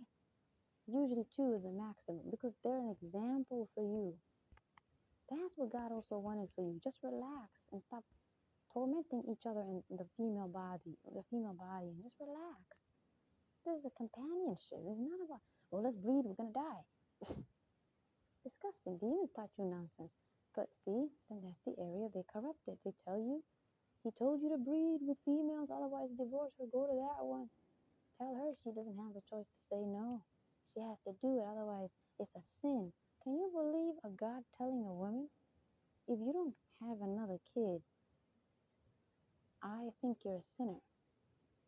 That means one, he's already risking her life with death, because you all know pregnancy involves death. You can't say this is something God wants for women to go through. It's something he wants them to go through very cautiously and with his guidance, right? You actually pray, make sure it goes very well. Instead, the devil taught you to treat it like something normal because it's connected to her body. He wants you to then say to the female, well, you're created that way. Why do we need to be nice to you? It's not something difficult and scary. We need to guide you. It's just you're a female. You give birth. You've been doing it since Eve. Just do it like that. He wants you to think it's not like any other dangerous operation, like some operation of a cancer patient. That then destroys the fact that they make it seem as if it's something easy and natural, and the fact that God then just wants her to do it. So you might be like, okay, we get the fact that it's not easy. We get the fact that we shouldn't treat it like that. We get the fact that we shouldn't push them to have too many. Maybe two is great. It's creepy to breed too much. We're not animals. Well, why do we need to breed? We're 8 billion. Our prophets and other people, they were 2, 3 billion in the world. So it's not like this is normal or something. If we think our ancestors were normal and their number was small, obviously that's normal then to decrease over time. It's fine. When did our Lord tell us like that? I get it. You might come to this conclusion. Good job. But here's the thing. You're still going to think she doesn't need exactly the Lord to help her. You think it just happens. I just told you it's a dangerous operation. So I'm created in a way where I don't think this is funny. I don't think pregnancy is a funny thing. I don't like it and I don't want to go through it because I'm an example for you. That's what women feel, but you traumatize them, you scare the hell out of them, and they're weak as hell. The strong ones don't let you do it, and they marry good men, but the weak ones will marry the weak males like you. Exactly, it's just like how humans allow themselves to be raped or kidnapped, or even when a cop is looking right at them, they say, no, I don't need your help. They're weak as hell, they choose to be weak. It's just like that. These females are weak too. You males are weak. And someone probably raped or molested you, and you think you should go after someone else. The pattern is not that difficult. You're weak, and you abuse another weak person. Strong people won't let you abuse them, and they don't abuse others. So then strong means moral person. So weak already means you're evil. So you males who do this to women, you're evil, get it? But you're also weak. But God is showing you, yes, he created women to go through this. So then you could say then he expects them to go through it. Yeah, but it's just like he expects us to go through anything else, right? He created hunger. Are you saying hunger is easy? Are you going to say because God created hunger, then he wants us to just run into hunger? No. He tells us to avoid it all the time. Eat very well. When you're hungry, call me. What the hell's wrong with you? So he created it just like hunger. It's a burden. It's a bad thing. It's not a good thing to have kids. God could have made it easy for us. He doesn't want to because he's testing your morality. Are you going to hurt these females and force them into these situations? Or are you going to be loving men and you actually pray to God to make the pregnancy easy? Why do we need to pray that it becomes easy? Just like you need to pray for a cancer operation to go successfully. He just wants you to worship him, get it? Now it goes back to worship. So he has to make things difficult because he wants you to see how you're going to treat that person who has to go through the situation. Someone is going through poverty. What type of morality do you have? Are you going to be kind to them? Or are you going to laugh at them and be like, I don't have money. Stop talking to me. I'm sick and tired of these beggars. These lowly people in the street. And then now you're poor. You get me? It's your morality he's testing by making you see people who are suffering in a situation you don't suffer from. What are you going to do? Because you don't get to give birth as males. Are you going to act like some God over woman and simply the fact that God put that into their system, you want to act like then they should just do it? No, some women, they shouldn't even have kids because there's a husband over there God created for her who hates kids. He doesn't want them. So the devil is distorting your nature. Human beings are not the same. I just told you they're not the same. Some are supernatural like me. But two, they're not the same in the sense that not everybody wants kids. So because the devil wants suffering, see how logical it is? It doesn't matter if it's normal, right? Having kids is not a bad thing in that sense, but it's a bad thing in the sense of exactly it's actually bad. It's not a good thing. It's pain and death. And it takes away a lot of her freedom, a lot of her beauty, a lot of her health.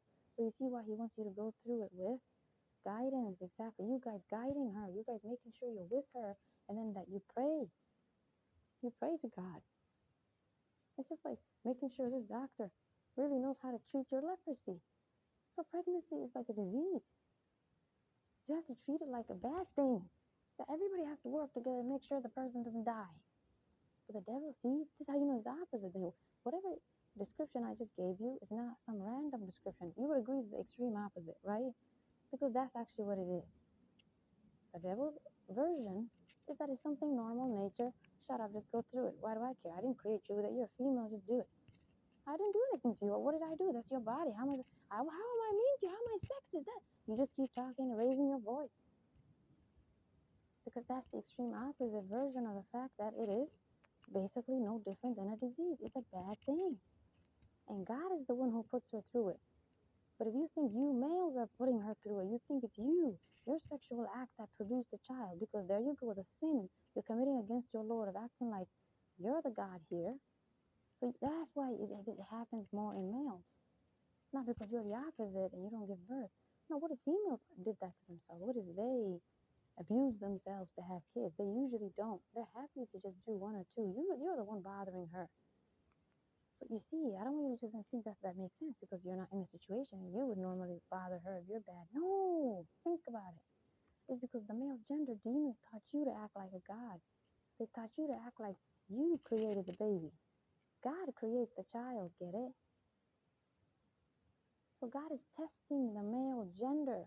When you have a wife, a lot of you will go to hell for how you treated her. And you could have been excellent in every other area of your life. You walk around telling a woman, do this. This is what humans have done. I didn't do anything bad to you. I'm just what did I do? God made you look like that. Hellfire. It's waiting for you. You're not her Lord. Divorce each other if she doesn't want what you want. You can't negotiate. Leave people alone. And the fact that you rape some of them, and the fact that you don't let them go in divorce, you want to force them into your marriage, now you earned your hellfire again. 3, 4, 7, 8 times. So since God is the creator of children, and he's trying to remind you of that, he's the one who creates them, therefore, no matter how many times you have sex, it doesn't happen. So then in order to then remind you of that again, he makes sure it's not a natural thing, like you and I just go outside.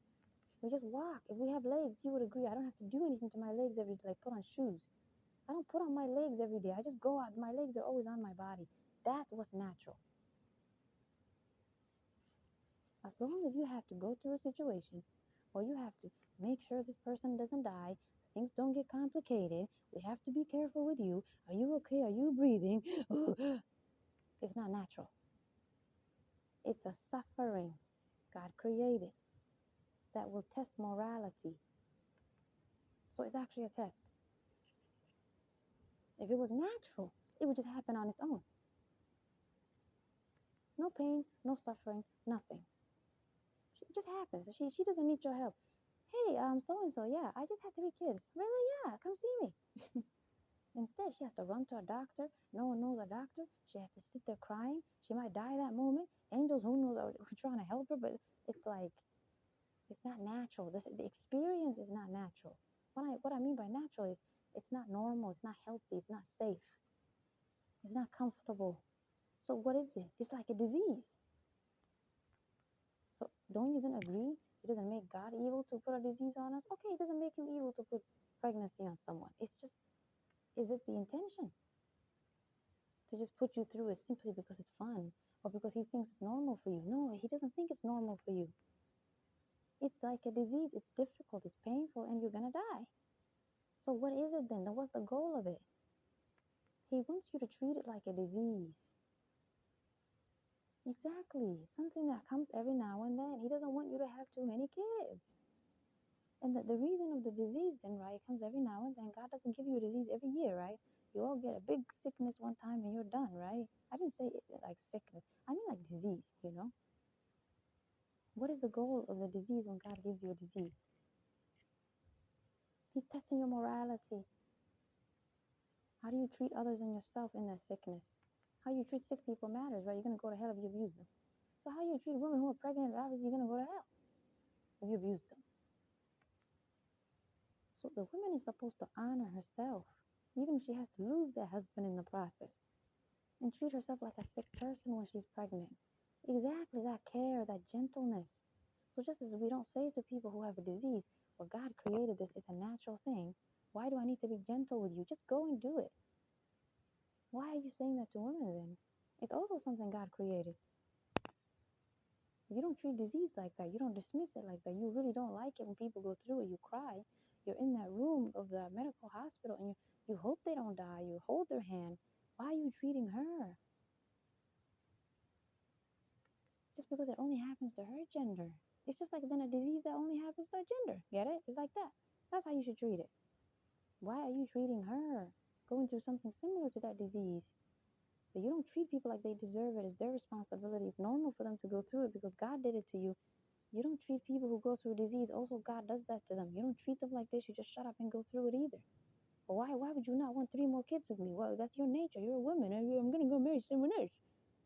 Why you treat her like that? This is not about kids and dying and putting people in dangerous medical situations. This is about you just simply having a sexual companion and a friendship type of companion, right? You're supposed to be friends. You're supposed to fulfill your desires. It's not about having kids.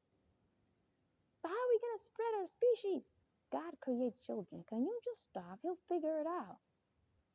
He'll make sure these two have one or two. That one, he'll make sure it just roams around. He'll give it to the females that really are comfortable and happy with it. They're going to be the ones to have the kids. Stop pressuring the other ones who are like, no, you're not their God and that body doesn't belong to you. The same way you don't tell people who have diseases, we're doctors, we believe we can manage your life. Again, that nonsense is obviously happening now. Your obviously future leaders will get rid of it. Doctors acting like they can admit people against their will. So Mahdi is going to get rid of this nonsense of admitting people into hospital that's medical, not just mental, right? Against their will. Some people just want to die when they get a disease. They don't want a doctor. Like that. You gave me the things that you would say God will give you the right to do. And in religion, God obviously taught all of you that's how he is, right? Exactly. That death to him is good in that sense that you're coming back to him. It's not so bad, you know?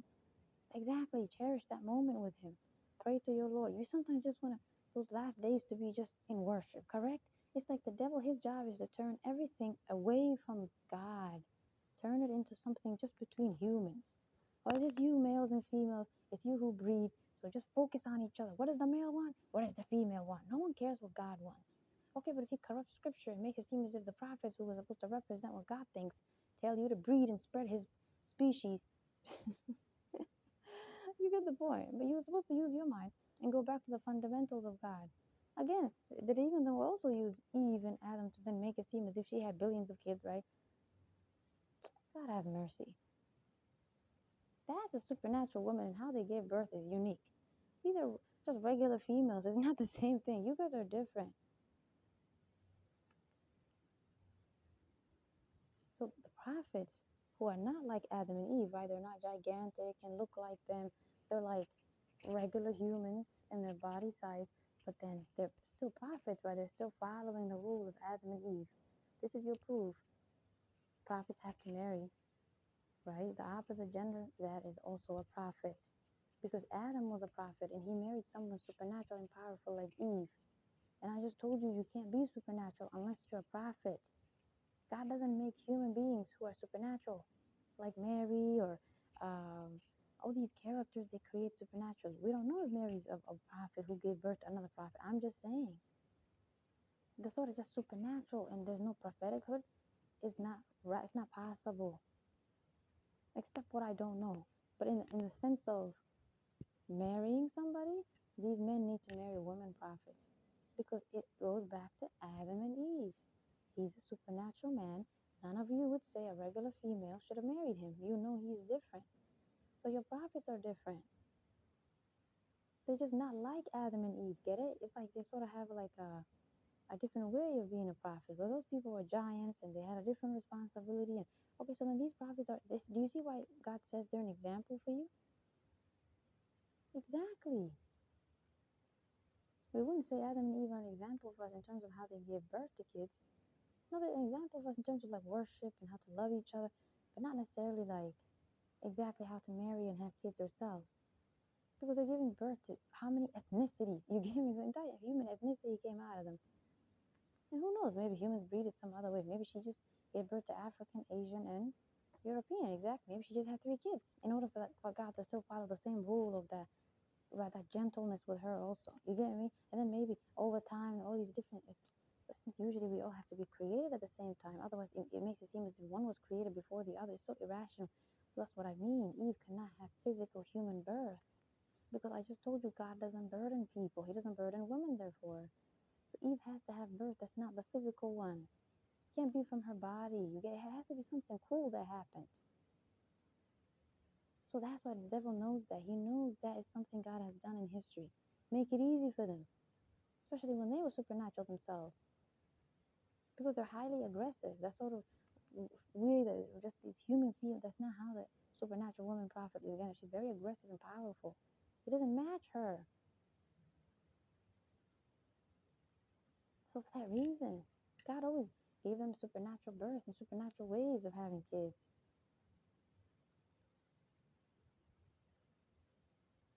So then there's a story of Mary saying, oh, for this tree, I'm dying. That's probably the point, get it? It was probably easy. The devil's pissed off.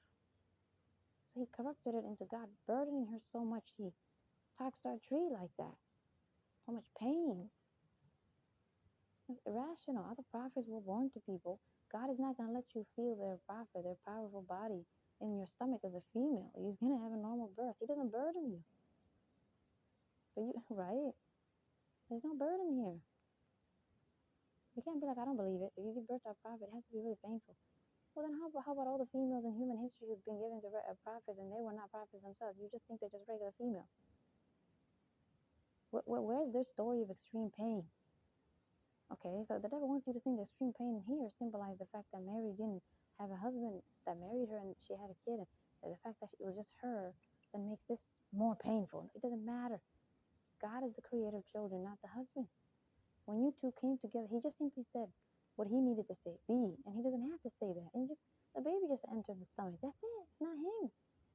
You Muslims should have learned that already. Jesus is just basically being used to tell you, leave women alone. You're not the one who came up with kids and you don't create them. God is the creator of a human being. Do you agree? So do you agree a baby is a human that got created? If the two of you right now put your hands together and rub your hands together no matter what, like some fire you're trying to make, a child will never come out. Do you agree? You can't create a human. So why are you linking your sex to a human? If you can't create a human, why would sex create it? Exactly. God created the human. But it's a test for you that he created it during a time you're doing that behavior. It's a test for you. Are you going to be arrogant and connected to the behavior and then to yourselves who did the behavior? Just like, right? You were allowed to rub your hands together and the baby came out. Oh, you're going to remind yourself the behavior doesn't matter. This behavior didn't even produce it. Because a woman had a baby without this behavior, Mary. And we do this behavior all the time, and kids never come out of us. It's a test. God created it. God created them. But see, He has to test you. He has to create them at a time. You did something, some behavior. So that then the test is, are you going to link it to your behavior? Okay, then what is it going to connect it to? You did the behavior, right? You're going to connect it to yourself. I did this. That's why prophets usually don't have children in a way that is just easy peasy. They're used as an example again. They usually have kids when they're older. See, I wasn't allowed to have kids till now. I'm not interested. But if God wanted me to, and that's something I one day want, that's why I'm already aging. I'm already 31 this October 2024. Because I'm your example. It doesn't matter how old I am. He can give me a kid out of nowhere. They can just come from the heavens. An angel can just put them into my arms. Do you get the point? So it's like we have to go through supernatural situations to teach you your Lord, who He is and His laws and your limitations and how to not be arrogant towards Him.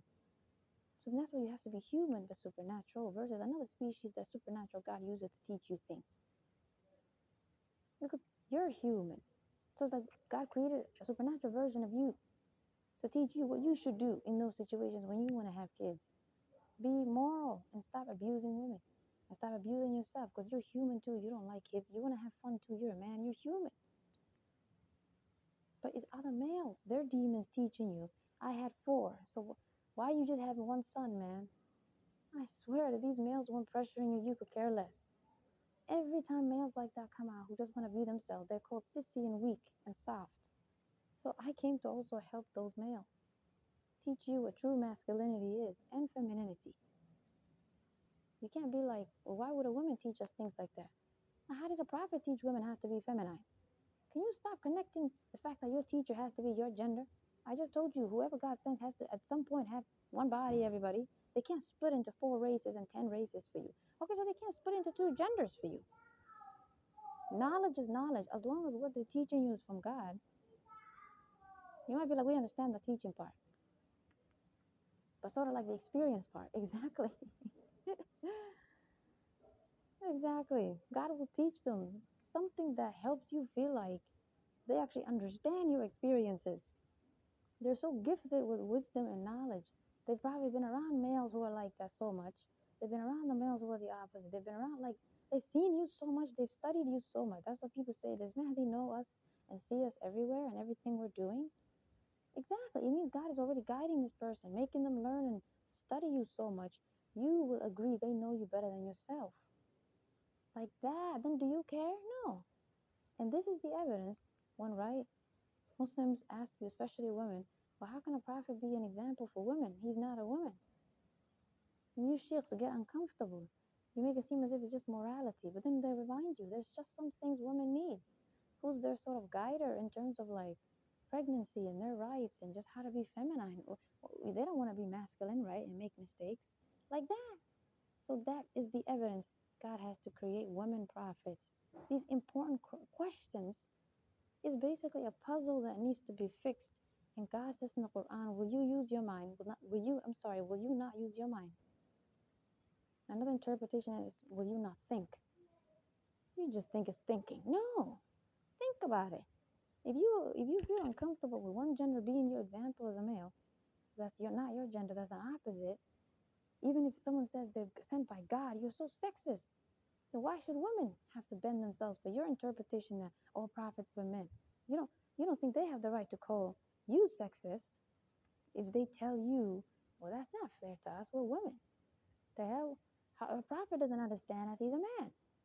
You sexist women, how could you say that about your prophet? See, you don't give them an answer. You don't give logic or reason or anything. You don't have empathy and understand and be like, you're right, I don't know you, I'm my own gender. Just as I don't expect you to understand me too much. How can I like that? So since you agree God has to give us examples, we all need an example. But that's morality and righteousness. A man prophet will fulfill. What about then the other stuff that is gender related that he cannot fulfill for you? He cannot do that for you as women. That's your evidence, women who are your prophets. And if you're like, I feel very uncomfortable with that. Eve. Just go back to Eve. You know it's possible she was a prophet because of the qualities she has. She's not like you females. If God created Adam and they don't tell you he's supernatural and they don't tell you Eve is supernatural, but instead you believe he's also a prophet, then why are you disconnecting the fact that then Eve could be a prophet? Why are you not satisfied that Adam is just cool supernatural man?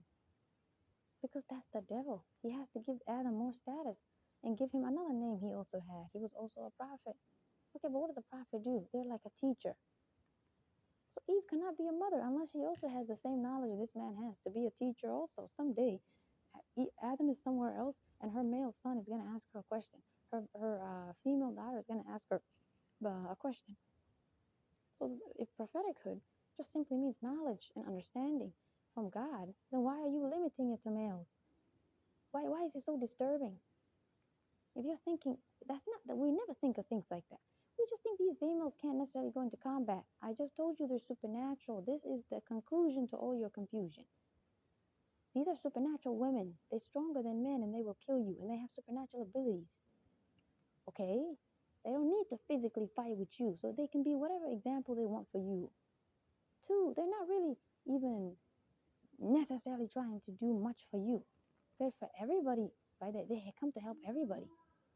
But they don't have to spend too much time with you. They'll help women, to be honest. Women need help. Do you agree? You guys have male prophets that come and teach you how to stop being sexist. So then do you see then what God means by they're an example for you now? Exactly. You can't really be an example for two genders. You can only be an example for two genders in terms of morality. Righteousness is just righteousness. But when we have to then go back into feminine and masculine energy, you have to believe there has to be women prophets. I don't believe women supernatural beings existed though. They probably have to be supernatural. Eve was supernatural. Oh, you're right. Okay, fine, she's supernatural. But Adam was a prophet. There you go. Oh, anything you say a man was, anything you keep giving this male gender, God has to also give it to the female gender. So if you believe Adam can't just be supernatural, but he has to also be a prophet, then Eve was a prophet. Now it makes sense why the devil has to then create sexism in every scripture and everything in human history. All he wants to do is say women can't do anything. Because in his mind, Eve was a prophet. He sees a species that's very equal and very powerful. But the children diminish and become dumb. And don't be like, oh, we're still better than females, because it's still them who are on the lower side of dominance. Even if you're saying there's what powerful women prophets, we're not talking about you. Fine, you're great. You're scary. You're gonna come and kill us. We're just weak little men. You're an authority over us. Okay, but what about these females every day? They're weaker than us. Exactly.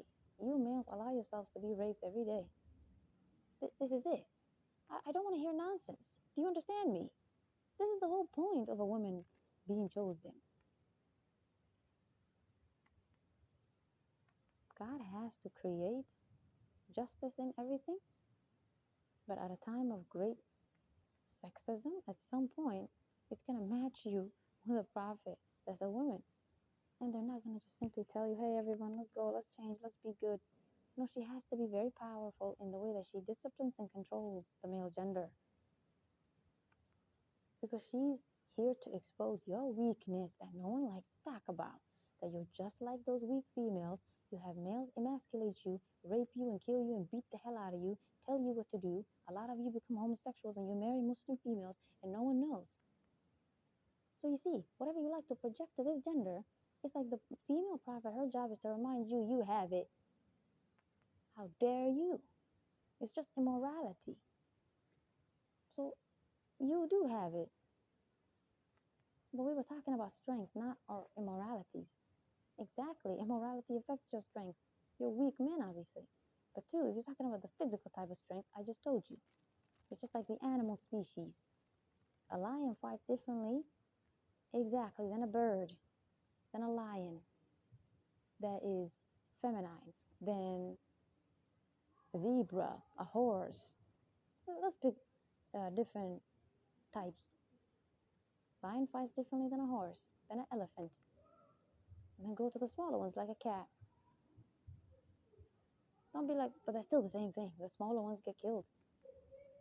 The same way the big ones at some point get killed. At some point the lion gets killed. That cat was just tough, and the other one just wasn't. It's not because ultimately the small one dies. I just told you the lion dies at some point. Are you gonna then say ultimately the big one dies? No, right? about, it's about who wants to do the right thing, who wants to really fight for their right, for their body to be honored. That's who's gonna win. But when one wants to be weak, this bulky thing can beat you, obviously, or the skinny thing can beat you. It doesn't matter. What's my point? My point is, females are supposed to fight you when there's a male evil predator. They're supposed to use their body the way it was designed to fight you a completely different way. God uses animals to teach you things. Because animals basically represent the different types of species, get it? Demons, or not demons, sorry, spirits. They just become demon when they're bad. Angels and humans. You get me? Even though they're one species, they're not like humans. They don't all look the same, right? There's like different types of animals.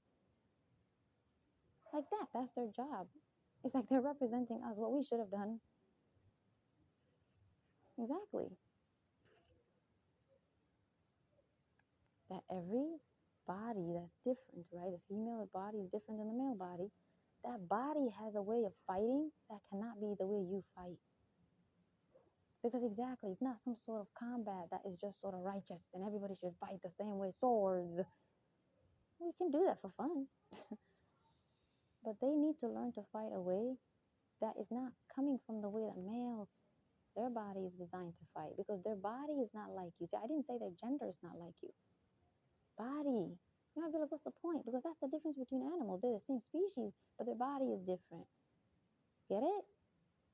So you're a species, yes. You can easily hit each other and punch each other. That seems similar. Because it's like a human way of fighting. But when we're talking about combat, if women actually went to war with males, they can beat you if they just learn to fight from a place their body was designed to fight. Who's gonna teach them if you don't believe women prophets exist that come to be villainous and powerful and teach them? Do you see now our mother Eve has to be this powerful person that comes and helps her daughters, and Adam has to help his sons be healthy men?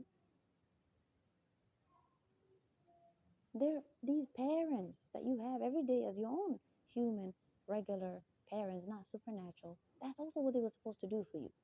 The women were supposed to be strong and train her daughters to be tough. The males were supposed to be teaching their sons how to behave, because it's your gender that learns sexism. But they were also then, look at my words, they were supposed to train you to be strong so other males don't try to take advantage of you. And so the female gender, also the evil ones, usually manipulative, don't try to take advantage of you. And vice versa. Evil comes out of both sides. Just because one has a muscle doesn't mean we're going to disrupt everything. If God doesn't like evil, he has to create people with the ability to fight it. They don't need to have the same body size as you and be bulky. You don't believe an animal needs to be bulky to stop a predator. They just need to know how to fight.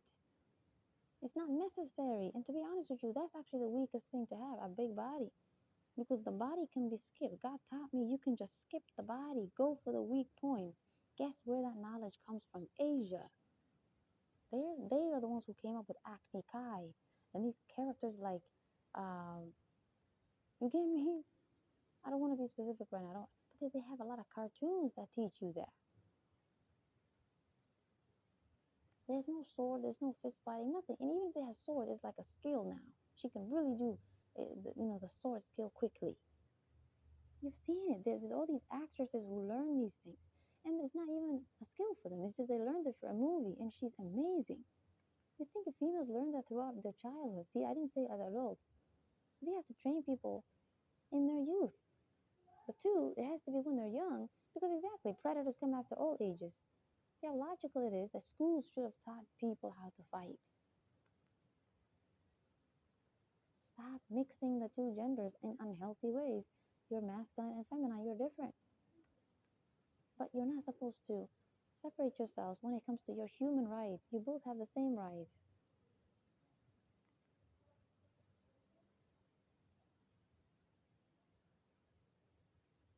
Do you see what's going on here? The devil knows you're different, but then he likes to make it seem as if then that means your human rights need to be different. No, you're both human, so your rights will be the same.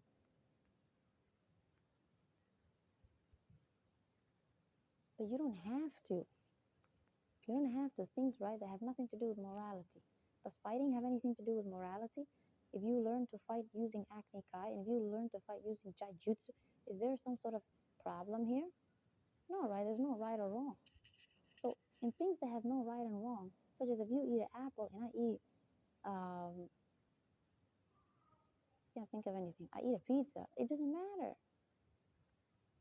Okay, but then aren't there evil food and poisonous food and then sinful food? Okay, then there's sinful ways of fighting. When humans get too close to each other's private parts, Mahdi's gonna tell you to stop doing that. Stop doing this nonsense with your bodies. This wrestling is sinful. Males wrestling is just homosexual behavior. They're doing homosexuality right in front of you. And just observe those males, their facial expressions. It's so perverted and nasty. They have the same expressions of homosexual males. And they're teaching you. You can't be like, who cares? They're wicked. We're not like them. We didn't commit a sin. When I say, who cares? I mean, you're making it seem as if you didn't do anything wrong yourself. That you're pushing it to them. No, you're watching it. Well, I'm Muslim. I never watched it. But you don't probably think there's anything wrong with it. Maybe you're just not focused on it because you love to focus on Muslim females, obviously. Don't go there with me. It's not about you being there and clapping for them.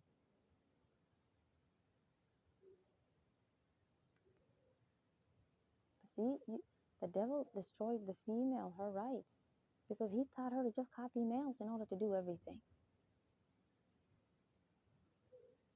They fight, they get a muscle, go get a muscle. Well, God didn't create you with a muscle. Maybe you don't need a muscle. Maybe there's some cool way to fight and still look beautiful and slim, you know? Okay, you guys can't be like, what's my point? My point is, how are you, human beings and males overall, gonna know what I'm telling you is possible? A woman can literally destroy the most, maybe 4 or 5 males at once. If she just learned how to fight in a way that you would say God taught her. So you see how it connects to God? Because we exactly, God has to teach you. Well, we males learned it ourselves. Why did she need God to teach her? Isn't that then mean she's not as great as us? No, you learned it from Adam. Don't go there with me again. Adam is a prophet. That means everything he taught you, God taught him. Don't be like, well, we know God taught us everything. He's our Lord. No, no, no. You didn't learn it naturally by inspiration from God, because you can still connect it to yourself. You could be like, well, she didn't get inspired, ha ha ha. But if someone actually taught you, like your father actually said, Solomon, come over here. I'm your father, Adam. I need to teach you how to fight with your brother if he goes crazy tomorrow. Okay, but why did he do that? Why didn't God inspire you? Why did a human teach you who's supernatural? Who's your father, Adam? God is saying the human race is like that for each other. They're supposed to help each other. They're supposed to teach each other. But he's not sexist. He's not going to say men then should have taught women how to fight. See, that's what you all think someone's going to say. No, God is saying, look, Adam taught you males how to fight. Guess then what that means. Exactly. Adam, he can, right? Because he's still awesome. Adam does not have to teach Eve, her children who are females, how to fight. That's the point here. The fact that you naturally would connect who taught you to fight as males in human history to Adam and not Eve doesn't mean Eve didn't teach you. We all would agree to some degree it's probably him. Doesn't mean she didn't know it also, but that he's the main person. Us agreeing doesn't mean we're sexist. It means it's because that's actually your gender. See how logical it is? You have the same body shape, the body design. He's just supernatural and powerful, and he's okay, fine, but you get me. And I'm talking about in ancient history when humans were gigantic, obviously. You guys have diminished in size, right? Think about it, okay? I'm just talking about the way the body was simply designed, the way the private parts were designed. Okay, you match with Adam, right?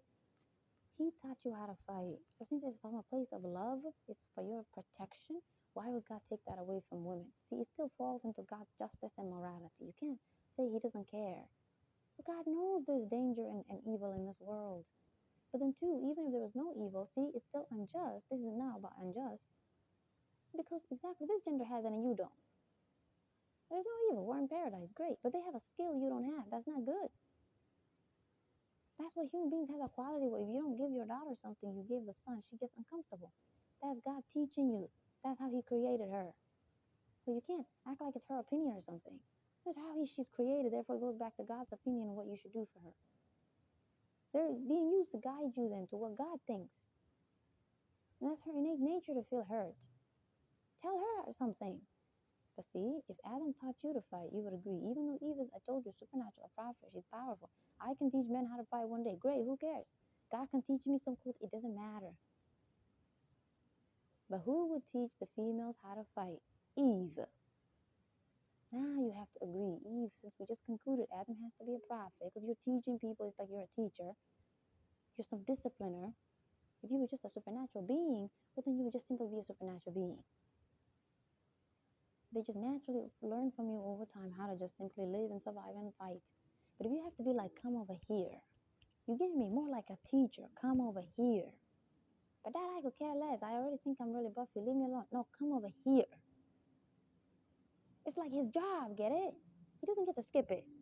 Then Eve can't skip it. She also needs to have a job. So then that proves women prophets existed. She was that first woman prophet. And over time, when humans diminished, were not as big and powerful and scary as Adam and Eve, right? The kids, when they diminish and they're no longer giants, either way, you guys were still regular humans, even if you were giants. They were still supernatural. They were still more powerful than you see? It just means I'm talking about size, right? When everybody diminished, now God has to send you exactly prophets who are men and women who also diminished in size. You can't be like, we don't believe God always balances everything out by bringing someone who it complements another person over there that's doing something for us. Another group also has someone like them, right? So, okay, every race has somebody then to complement that. The other race has somebody. Okay, then same thing for the two genders. Males have leaders, women have to have leaders. Everybody needs somebody. So whichever demographic you're in, gender demographic, race demographic, age demographic, wealth demographic, morality demographic, everything you're in levels. Health demographic, some are sick, some are not healthy. Everyone needs someone who comes to them as an example from the demographic they are into. That already then teaches you women need prophets. Because everybody has a demographic. You can't say African leaders didn't exist because you don't hear about them as much. You know, they just need somebody, otherwise it's not fair. Why you so suffer with this gender having the right to have everything you think other demographics of the human race have, but it's not based on gender?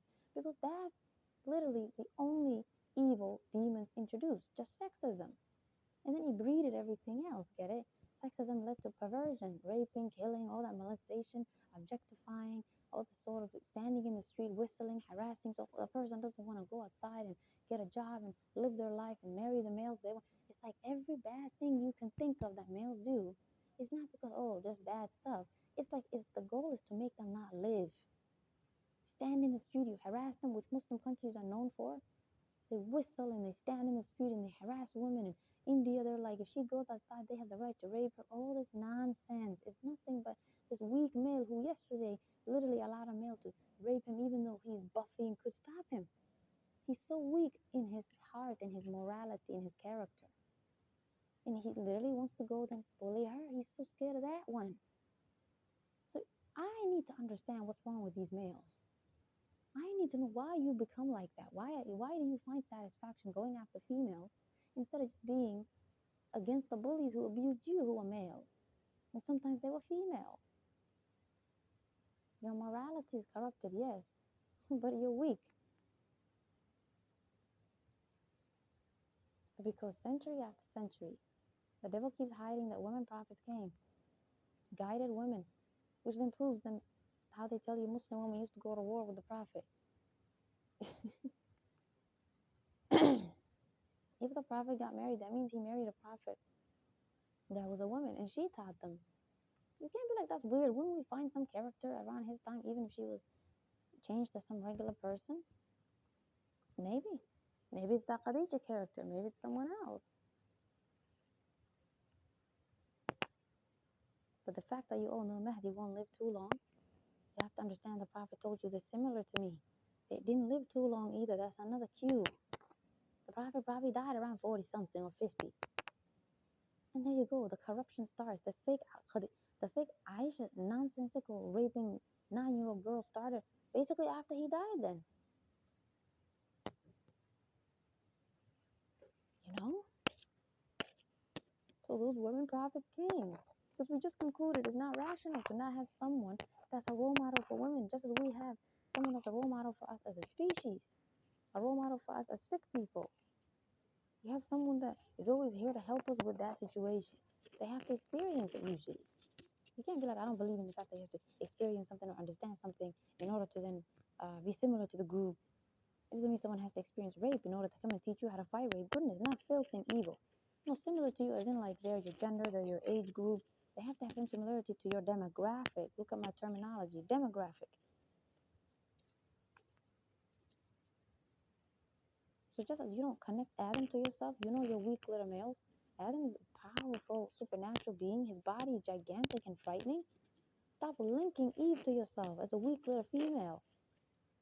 We don't do that. We know she's scary. Okay. Just as you don't link, if you agree to stop linking yourself to Adam, then stop thinking women prophets are weak then. Because exactly, you're not supposed to link them to regular human females. They're just like your male prophets. They're tough as hell.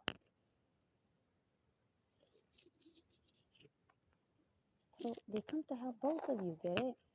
At some point, a prophet is just a woman. They don't need a male prophet to be there, right? They help you. That means they have the skill to help both genders.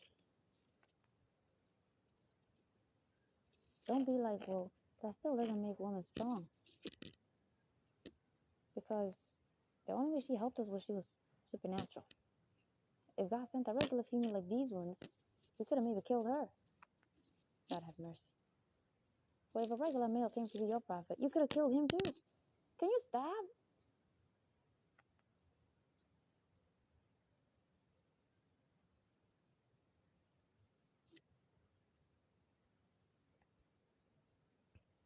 It's all right. We need masculine and feminine to mix because it's nature. God started with Adam and Eve. Everyone, I'm not going to tell you who I am, and I'm not going to tell you what your prophet Jesus will do fully, and I'm not going to tell you 100% right. Mahdi, like their characteristics in that sense. I'm just another person in the middle who gets to learn things and teach you things. If I tell you who I am, it would ruin everything.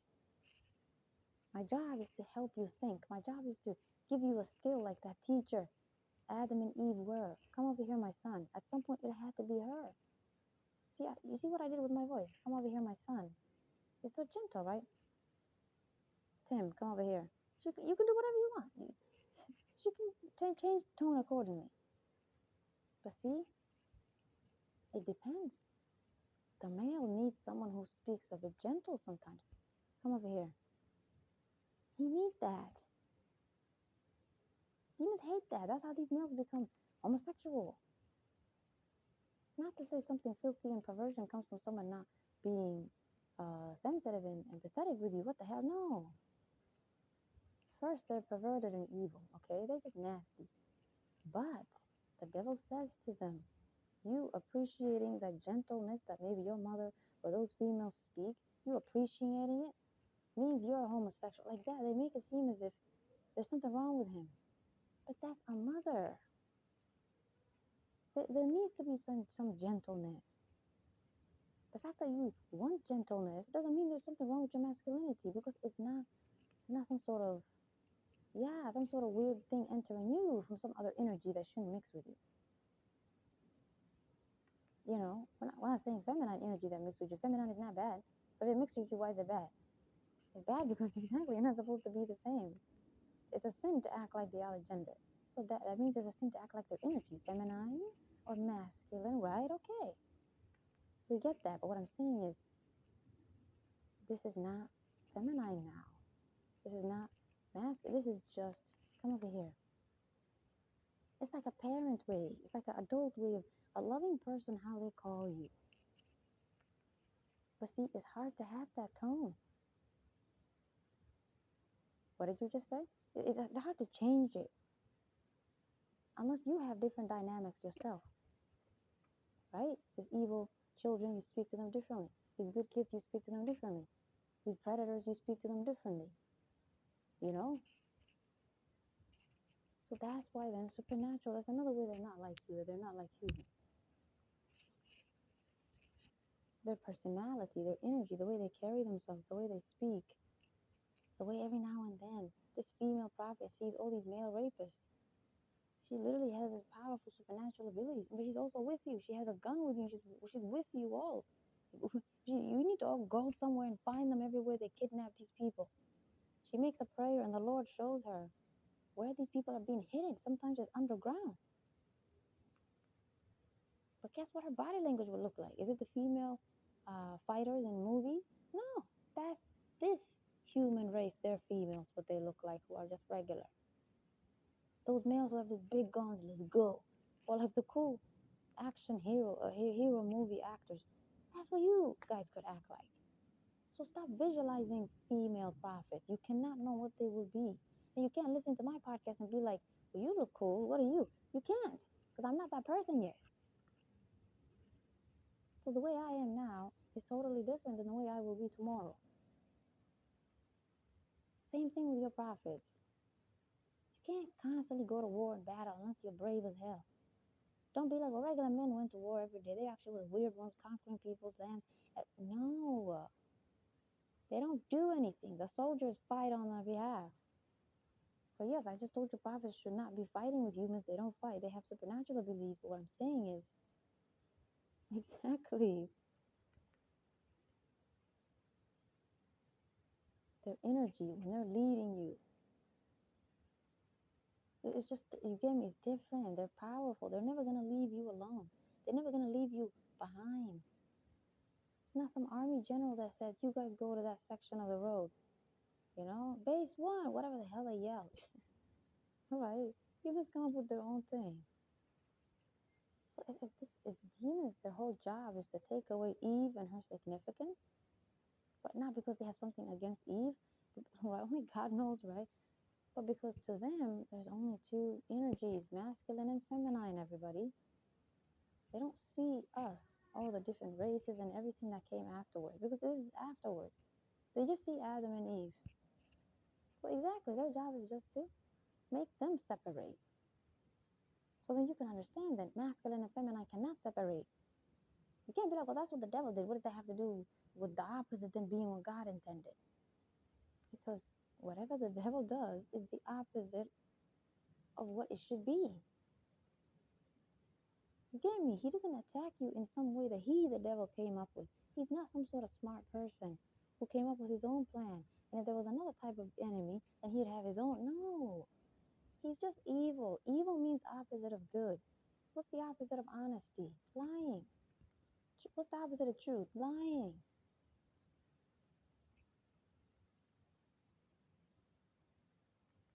What's the opposite of sex, everyone? Rape. So do you see why rape is abundant?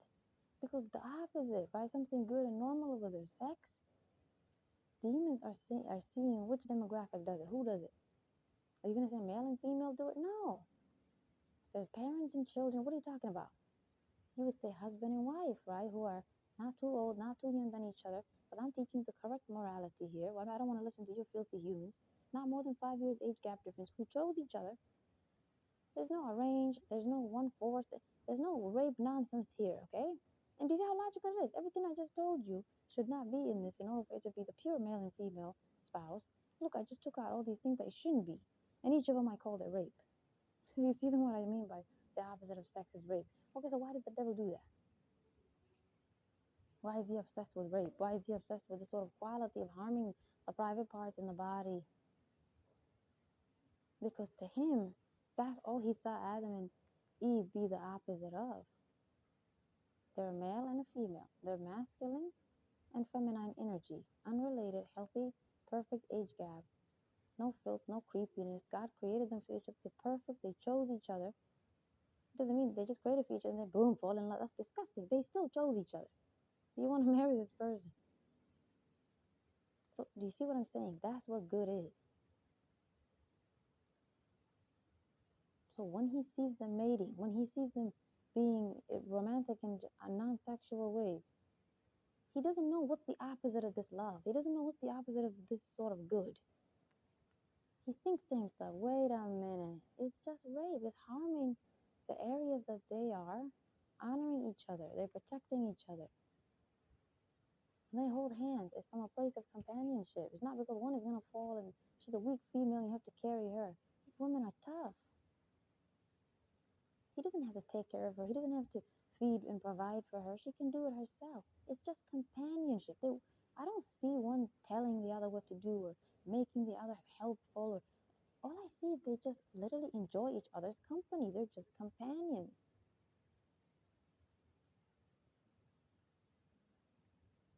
If Adam had something that Eve didn't have, right, like some sort of muscle, just like these males, the devil is thinking, but how come the muscle doesn't seem to come into this picture? I don't see anything anywhere that's sort of hurting the dynamic of this relationship. You see? So he's just thinking, that's good, okay. He just needs to be evil-hearted. And evil is just created to know what to do. It's just a concept. Think of a cloud. A cloud knows what to do. That's how you know God created evil. Satan didn't become evil in the sense that he knows what to do or something. He just becomes evil. Evil then is like this energy that enters you. It knows what to do. So it tells you what to do. Hey, what? If you want to break them up, it's like this weird thing that talks to you. Just put rape in between them. Because exactly, they're killing each other. They're distorting each other. They're violating each other. It's the most evil thing two people who love each other can do. Correct? There you go. The devil's like, that's it. I don't need to make them kill each other. I don't need to make them steal from each other. I don't need to do nothing. I just need to make one sexist and lead that slowly to perversion. And I'm going to teach all their children just this one thing. Because exactly, I don't care about their kids. They have other qualities they don't have. They're different races. They're different this. They're different age groups. These people are the same age group and all that stuff. All I see is masculine and feminine. All I see is the sex is different. So, let me make the problem about sex. Let me make it about their two sexes. When I say sex this time, I mean like the gender. Let me make it about their gender. Because if these two cannot come together and be loved the way that I saw them, I could not separate them. If Adam committed a sin, he says sorry to Eve. They forgive each other. They move on. I don't see anything that destroys them except the highest evil God created. Wanting to abuse that other person based on their gender. Not as a person, where you cuss each other out. That doesn't seem to hurt them. I made them hit each other. Like, I'm not saying Adam and Eve did this. It's like he's assessing. If I make them hit each other, it doesn't seem to like. He's just thinking. You might be like, why does rape and this stuff then distort them so much? Because where are they attacking when they rape somebody? Whether you do the 4 wives, that is rape. Whether you go to children, whether you go to homosexual, whatever the hell you filthy humans do. I don't care if you're one day going after in the same gender. It just means you went somewhere else. You first have to start off here. You have to hate the opposite gender. Go to your family, whatever you do, animals. The private parts, everybody. The body. That's your honor. So do you see Adam and Eve? There's a story about them, their private parts being exposed. If he made them do something by whispering to them, why was it focused on the private parts being exposed? I believe the whole story is corruption, including, obviously, I'm 100% sure, the rib part, Eve being created from Adam's rib is nonsense, obviously, if you use your mind. But just think about it. Exactly. Why did they tell you the private parts were exposed? You guys just listen to any dumb stuff you hear. Or they weren't sexual with each other before they saw each other. Who cares? They're husband and wife. It doesn't hurt them to see each other naked. Why would God be offended? Come on. It means something else happened. Something else happened. Not something filthy and weird, okay, but just something else happened. But the reason why he embedded or put into the story somehow the private parts, right? Just simply the private parts. It's like the devil likes to give you metaphors. He likes to give you hints. Just like the beast of the earth, Antichrist. I mean, beast of the earth could really be maybe who knows the real name, but Antichrist, the jet. It just is not. It's not who it is. Okay, everybody. I'm gonna tell you who they are. I know who they are. I just have to finish these episodes first where I explain things about ancestors and prophets and supernatural and man and woman and who Mahdi could be. I have to go through this. My back hurts. I've been recording for hours. But we have to go through this first. I haven't been eating the past 4 days. For 3 days. I don't know how to just tell you who the Antichrist is, because Allah has actually told me. You can't be like, I don't know anything. You can't be like, I'm not someone like your prophet. How do I know in this lifetime whatever is about to happen? See, the prophet knew what was going to happen after his death, right? Like the signs of the end of the world after him, which is exactly whatever has been happening so far. He's been telling us all this, correct? Because it's what has been happening so far. But I'm here now. I'm an adult now. I just turned 31. Why is it 31? It's similar to Prophet Yusuf. 30, right? Why am I 31?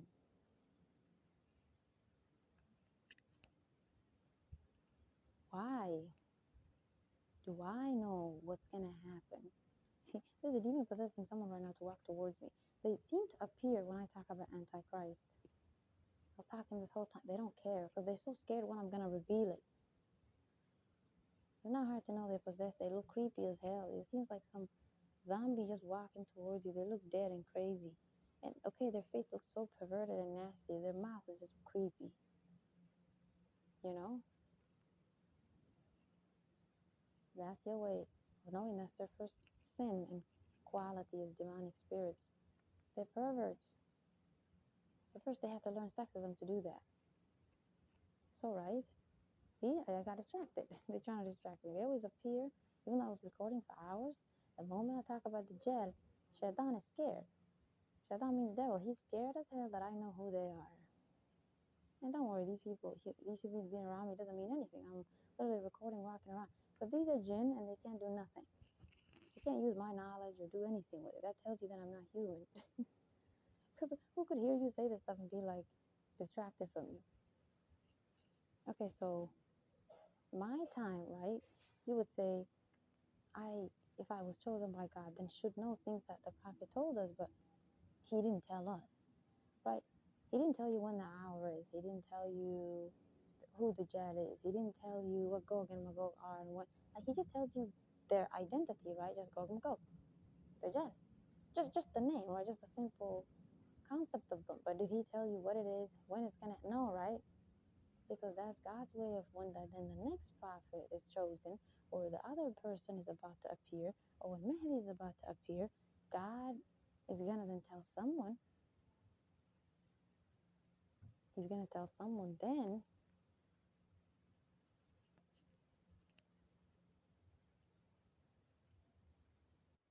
Because that's God's way of when the next time is about to happen, right? And someone has already been born who's gonna help you in that sort of time, right? Like that's like a book, right? That chapter. Let's say Prophet Muhammad, his life is like, let's say a book is like Adam and Eve till the end of time, every chapter, right? And you're at chapter 30, and that's Prophet Muhammad's time. You give like a time. Okay, so the chapter 31, for example. Okay, it's like after him when the next person has to come and help you, whoever they are. Then it's like they now will be told exactly these events that still haven't been discovered, that are prophetic, that only God can tell somebody if it becomes true, obviously. Because humans can make up what they want, right? But if it's actually true, right? If it's actually true, okay, then you know only God can tell them. You can't be like, what if demons tell them? One, demons don't like to tell you their plans. That's dumb. It's not gonna work. Two, exactly, demons don't know everything, you know. But I do know that they know who the Dajjal is. I do believe they know who the beast is. I do know that they know these things because when God exposed it to me and I was just sort of talking, oh my God, really, my Lord? It's like I talk like that. They freak out, they stare at me, you know, inside of a human body, you know. And just so you know, I've actually seen the devil himself in human beings. He manifested many times, and it wasn't the other demons, the smaller ones. They look like kids. It's possible demons are like humans where they actually give birth even in that evil world they're in. Right? And they're growing up and stuff. But they just seem to have these demons when they possess some people. They look like children. You know, they're just so just antsy and annoying. They look like kids. Usually the ones who possess African Americans, they look like kids. They just jump up and down like monkeys. You know what I mean? But then you'll see some demons, they seem a bit different maybe. Okay, and then the other, right, they just sit down and do nothing. They're just dead. You know? But other ones, it's like you know that's the devil. It's like this ancient sort of creature is what I felt many times this week. You can't be like that's random. How do you know it was the devil, right? Because it was this week. It was when I discovered my identity, and it's when I wanted to record you these prophetic signs of the end of the world. Can you believe Allah told me who Dajjal is? Who the hell would ever think of that? See, I'm gonna take my time. I'm gonna do my best to just record. I don't plan anything. I just put the phone on, you know, my record, and I just record. You get me? It's like I'm waiting for God to guide me. I don't know how the episode, how long it's gonna get, how long I'm gonna. I don't know. It becomes 2, 3, 4 hours. I just have a sort of like the ability to choose to sit down and see how He's guided me. Right? Like I have to first talk about this, or I have to first talk about that. Like that. That's all I can think of. Just what my topic will be.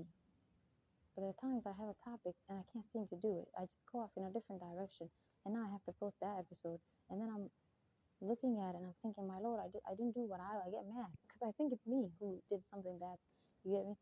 Then I see, wait a minute, God had an excellent organization of it, like an excellent order.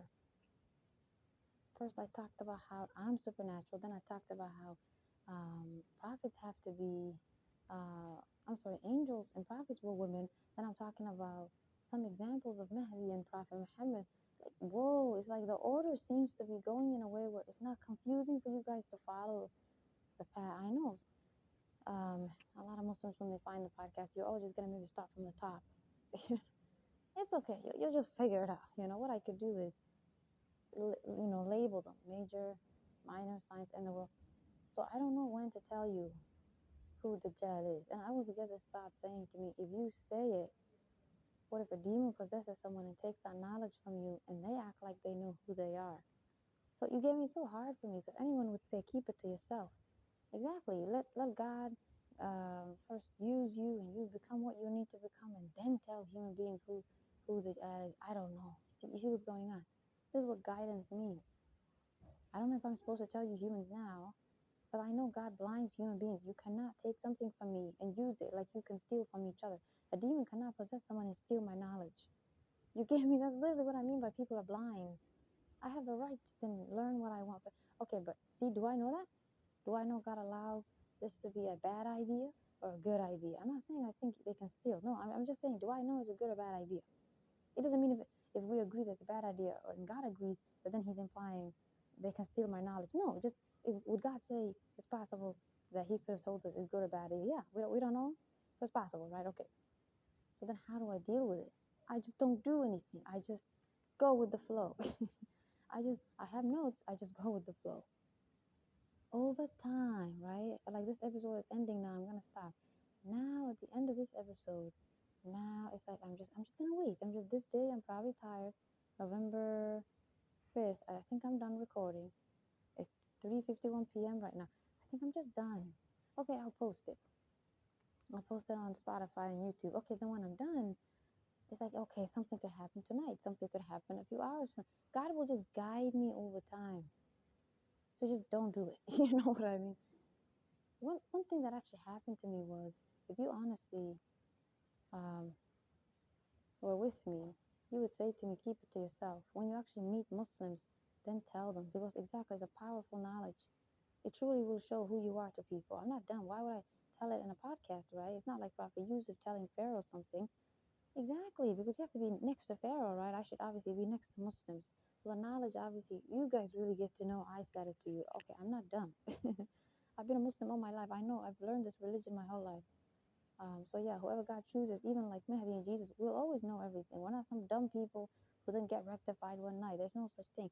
The rectified part is exactly the part where you're basically like becoming a prophet, where he went to heaven. You get me? It's like that sort of time where you're getting the book of Allah, you're going up and seeing the prophets and meeting them because they're in heaven like that. It has a completely different meaning. It means you get to actually finally have that supernatural experience. Your Lord talks to you like that. It doesn't mean You were bad in character earlier, okay?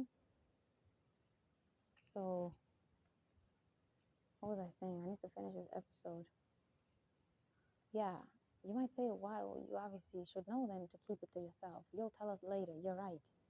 It's this evil Satan that attacked me because Satan himself possessed a person. Okay, he actually came down. You get me? Every day I see just regular demons, but that I know was Satan himself. And they confirm it. I say to God, my Lord, is that Shaitan himself? That I talk to them, and they have this ancient face and body and a human, because I can see some spiritual stuff, and they confirm it. They get scared. You get me? He was just smirking the whole time. All the other demons usually are like, what? How did you know? You know what I mean? Like, that's what I mean. They just look like kids. You know what I mean? So I saw him like 3 times. And then after that night, right? I think it was, yeah, it was this Monday. I basically am going to sleep and I see this image of this face, like some beast, right? It's like a beast, but not an animal like beast, not with like wrinkles or anything, just dark. Just visualize black background, really dark black background, like the one you put on maybe your computer, like that, just a black background. Okay, then draw a circle that's sort of like wavy way, like when like a rainbow, right? The shape of a rainbow.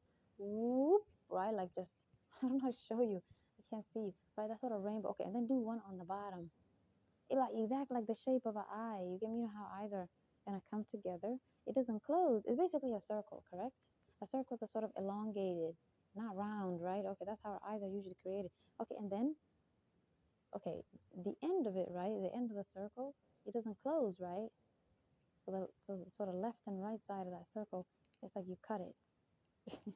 That's where our eyes are then cut, right? They don't obviously close, right? I hope you guys understand what I'm saying. Okay, and then it was like orange. That's a circle, right? The top and the bottom part of the circle was orange, and then the inside was like a large black pupil. I swear it was a face. So who knows? That's what demons look like. Okay, that's what Satan looks like. But it's like it wasn't witchcraft necessarily in the sense. It's like my eyes are opening to the spiritual world. And see, when they did that, I was laying down. I wasn't asleep. It wasn't like some sleep. That's more like a dream. No, it's like I just have to close my eyes, and they appear. They show themselves to me. So it's very similar to cartoons I've watched when I was a kid, and I'm gonna make episodes about that. You guys are gonna be freaked out.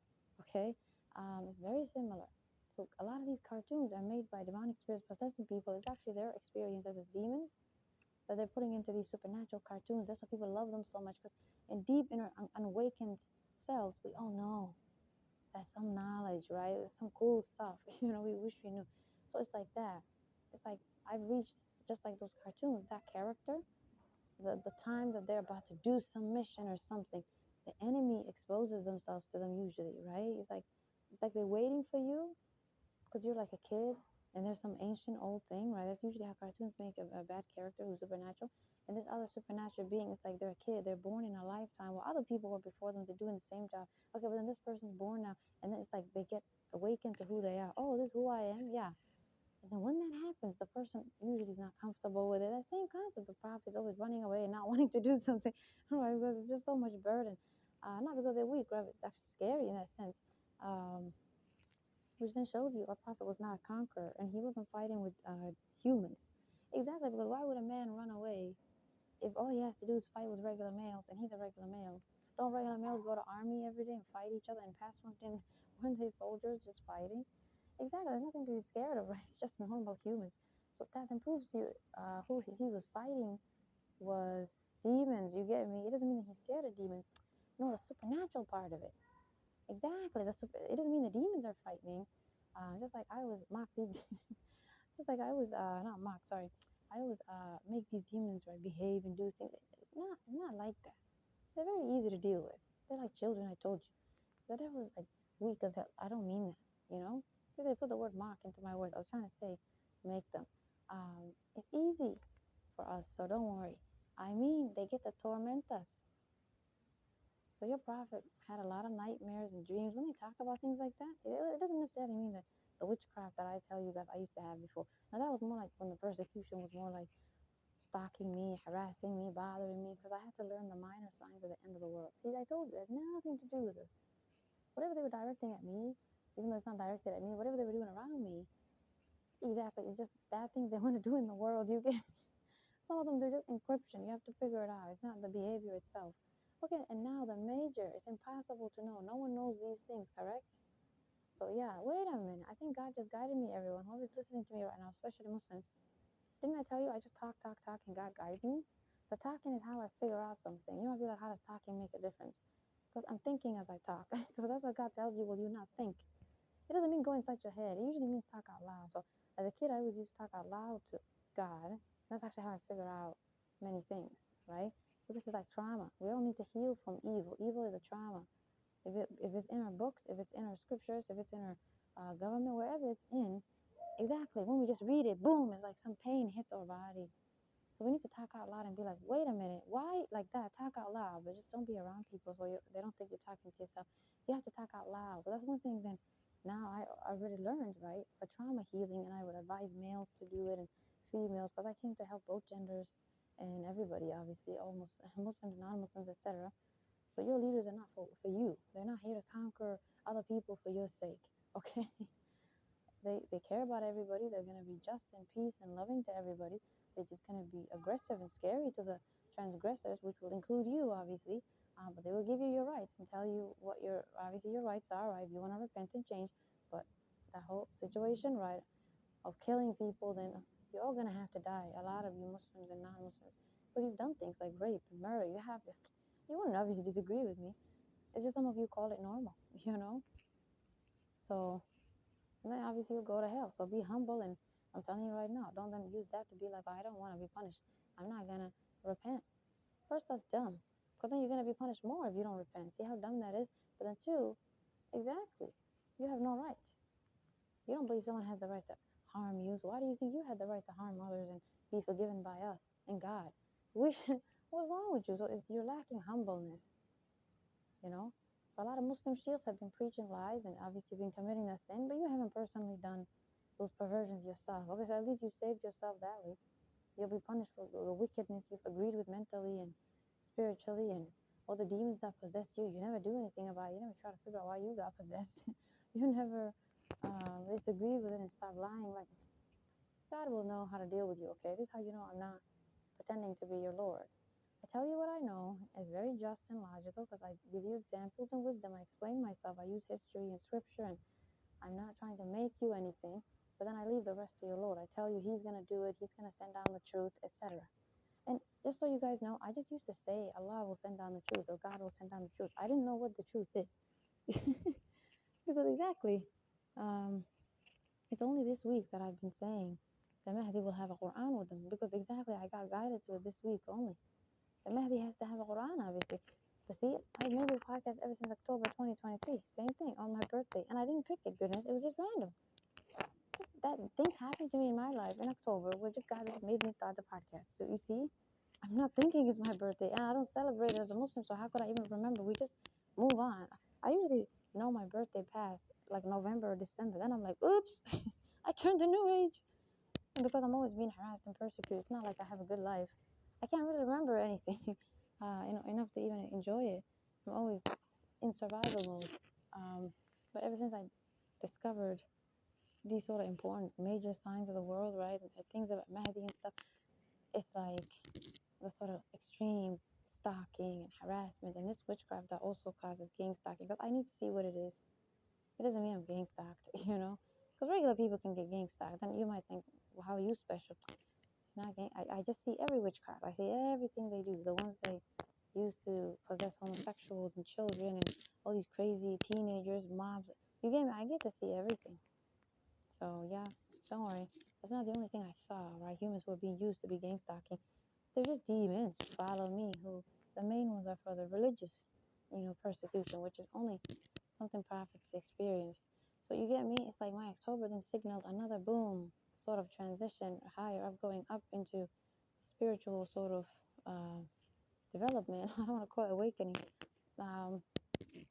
So you see, God allowed me to learn about things like spiritual awakening, third eye, and hear about things like Illuminati from the news. And I didn't go into Illuminati nonsense because it always creeped me out. I just used to see it on the news because lately humans are going to prison, right, who's sort of in those cults, right? Some things I just see like news-wise. But in terms of learning, I saw things about a spiritual awakening, all this stuff, because God wanted to show me why it corrupts people.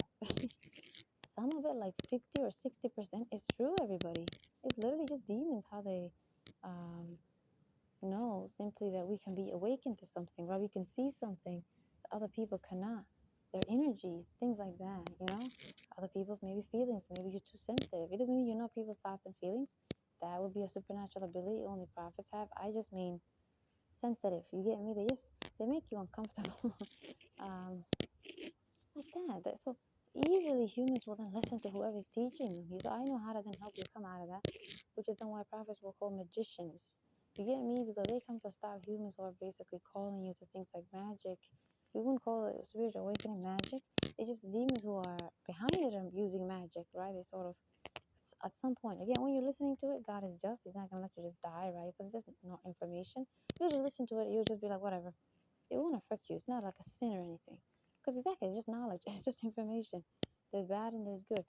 The sin really would come when you're sort of doing bad things. You're acting on it. You're worshiping some weird image. Or you give just common sense. Then they might do witchcraft to people. Or those humans who are teaching it. A lot of them are corrupted, to be honest. Because exactly, they don't understand the possession. The demonic possession is too hard for them. So they think it's spiritual awakening. You get me? That's why religious knowledge has to come back and connect almost everything to demons again. You get me? You have that problem, demons caused it. You have that problem, you're homosexual, demons caused it. Oh, governments are tormenting you, demons caused it. Oh, you have mental illness, demons caused it. Oh, you have spiritual awakening. Well, the one teaching you is practicing magic. Oh, you see dead people in your dreams, or demons caused it. You get me? They know everything goes back to them in terms of when those things are bad. They're behind it, right? So then they always have to separate themselves from everything and give everything a new name, link some things to religion and some things to others. So you never know God is always the one you should go to. You think maybe, again, you know God is God, right? But you might think you need to go to a doctor for some things. You think maybe you need someone to just pray for you for certain situations. Like, not everything's like that. You know what I mean? So either way, the solution to everything would be to get demons out of people's bodies. But then that's what prophets will accuse of being. Exactly, crazy. And then today that's mental illness. Because back then it symbolized being possessed by demons. So it was just them being insulted with being possessed. You get me? Because they come to stop you from being possessed. They cannot be possessed themselves. So here's what happens. You Muslims can't be like, one day when we find out who you are, we probably didn't hurt you. You hurt me a lot. It's just it wasn't you. It wasn't directed at me. I had this email interaction with CARE, you know, and I told them that I came out of jail. I have no lawyer to represent me. I'm suffering. Can you please help me? Right? I have no money. I have nothing. They didn't even give me my wallet. Like that. It's so sad and painful. I told them they're demons. I told them they're jinn who are persecuting me. You would think a Muslim could believe that, right? Because a Muslim jinn can bother somebody, right? Um, and they said to me, they didn't say much. They just sent me this email with this information about mental illness.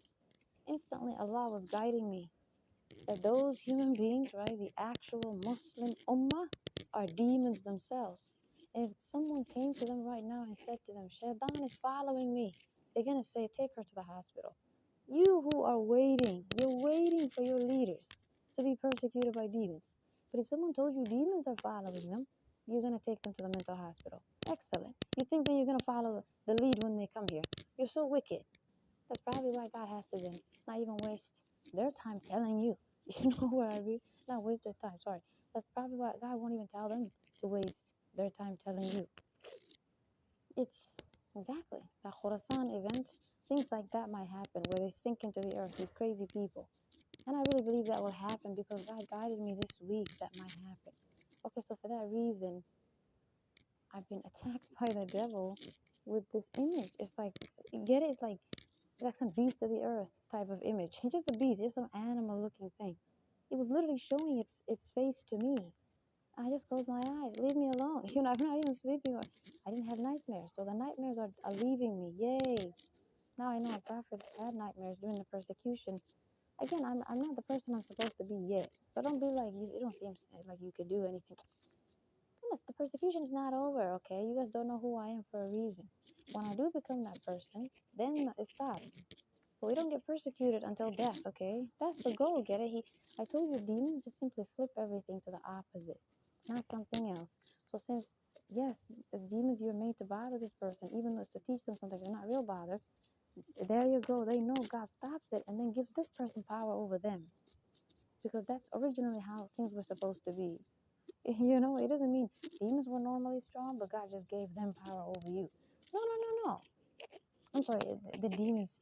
It doesn't mean originally demons are the ones who are powerful, but then this person was just given power over demons just sort of to help them or something. No, normally, if God didn't create persecution, it's prophets who would chase demons away. You get me? Just when they're born, they're just it's small. I know.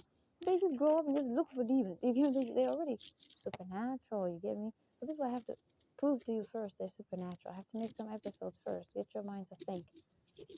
Because I don't want you to think they became supernatural. I don't want you to think they actually one day got rectified and became supernatural. And you guys would agree with me. That's the main thing sheikhs who are Muslims say right now. Mahdi is just a regular person, but then they get rectified.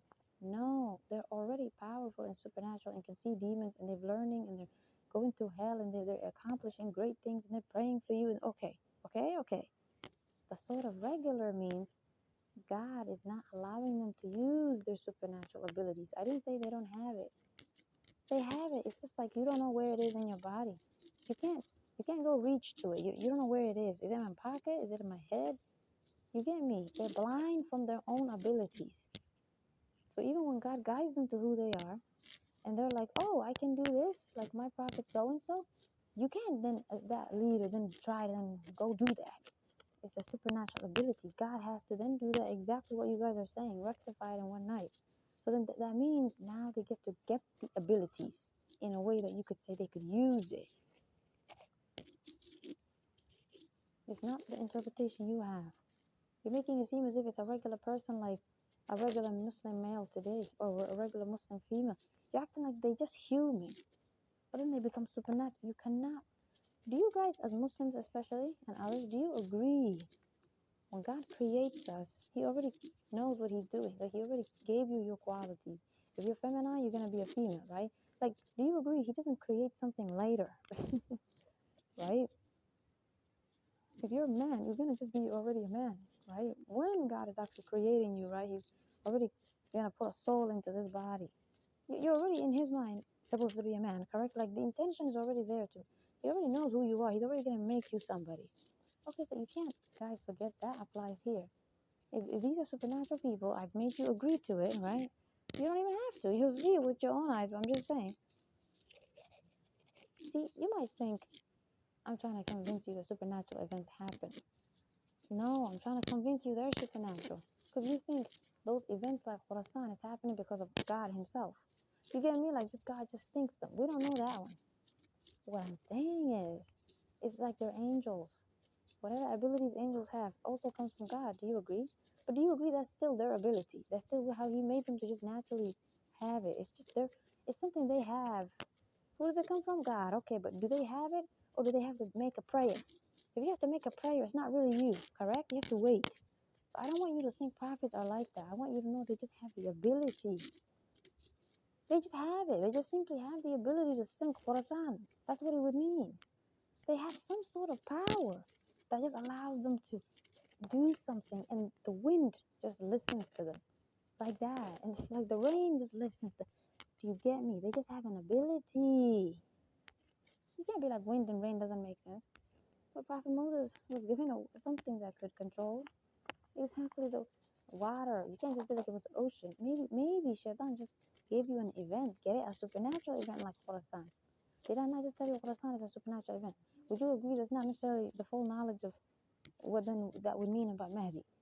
Okay, or Prophet Isa. No, because I'm talking about their abilities. I'm not talking about an event that just demonstrated something. Because that event could just be God altogether. And this person just stood there doing nothing. Or it could be an ability God put in them and they're using it. You see? So the supernatural event is not in how you know. Because you don't know who's doing it. You don't know if angels came down and did something and those Khorasan sank to the earth. And now they did nothing. You don't know. If angels did it, it's still God's ability. Exactly, I know.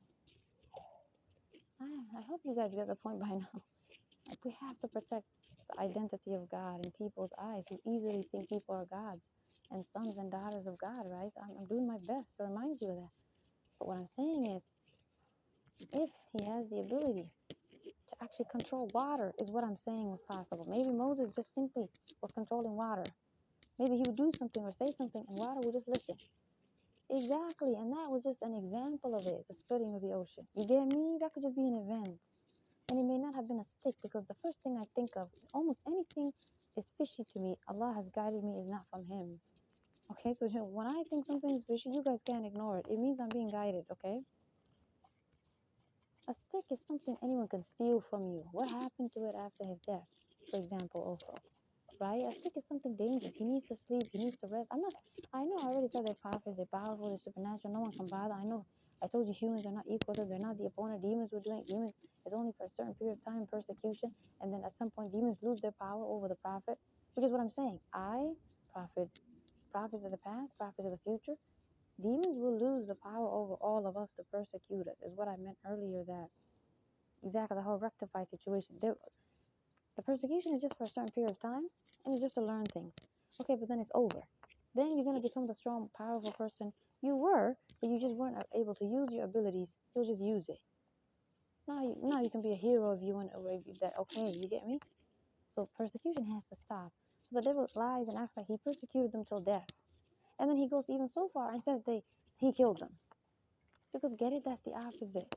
The fact that as a devil, you're only allowed to persecute them a little bit and then you're finished, and now they get to kill you, you know, like that. That's the opposite. So he has to tell you the opposite. He can't tell you something else, you know. What's the opposite of doing something halfway? Doing it full way. So they only are allowed to do behaviors. It's still not persecution, because it's just to teach them something, right? That indirect persecution, if you're only made to do it, not even allowed, that's not the right word, sorry. If you're made to do it by God, to teach this person things, and it's their suffering, you're not some opponent or anything to them. The way I was guided to that is I always tell God, these demons are not equal to me. I'm stronger than them. Why do they keep bothering me? These humans are not equal to me. I'm not even human like them. That's how I figured out who I am. But why do I keep talking like that? Who the hell tells themselves they're not human, correct? So you get me? That means that's how your prophets used to speak. So, okay. So what I'm saying, because that's how I speak, that's how I feel, that's who I am. I know myself. I just can't label myself. I don't get to label myself. And over time, God guides me, gives me more reasons that would add on to what that sentence was just now. That yes, I'm the one who's strong. You give me stronger. Versus they're strong, I'm strong. That's sort of, no, I'm stronger than them. But if I'm in a situation where God says, I'm going to put you in a human body, you know, I'm not going to give you your abilities. You're just going to live and be blind. And they're going to be blind. Everyone's going to be blind. You see, that's not who I am. He made that situation. That's what I always call it unreality. It's like a fake world you're living in. Because exactly, he wants you to learn something and also suffer, because everyone suffers. If you don't suffer, you just come here to be this cool hero. Okay, I don't think any of us came here to be cool heroes. Last time I checked, this life is a test, right? So we have to also be put under test, even if I'm telling you we're stronger than demons. It's like then there has to be a time made for us to just not be exactly the way our life should have been. So it's not necessarily based on suffering, it's based on the fact that our identity is taken away by God. He doesn't let us experience that identity. So you see, that means you already know your identity then, for that reason. Because it's not someone who's normal and regular that became powerful all of a sudden and rectified. It's who you are. You're already powerful. You're stronger than demons and humans, but it's just that then you're made to not use your identity. It's like someone puts food in front of you but says, don't touch it. They already gave you the food, correct? That's what I'm saying. It's just saying, don't touch it. Wait. So then you get to complain, wow, I'm hungry. I want to touch it. Look, it's so close to me. Can I just please inch towards it? Why? You gave me a fork. That means I can obviously eat it in your mind. You get me? See, the metaphors and examples I'm giving, you guys can't say this is not knowledge and wisdom. That's a great idea. You already have it. That already is who you are. You just can't come here and act like them. You get me? It's like God turn the lights off on your power. But the lights are there. The power is there. You can't turn the switch on. Right? He'll turn the switch on, and now you get to use the light that was already there. It didn't break or anything.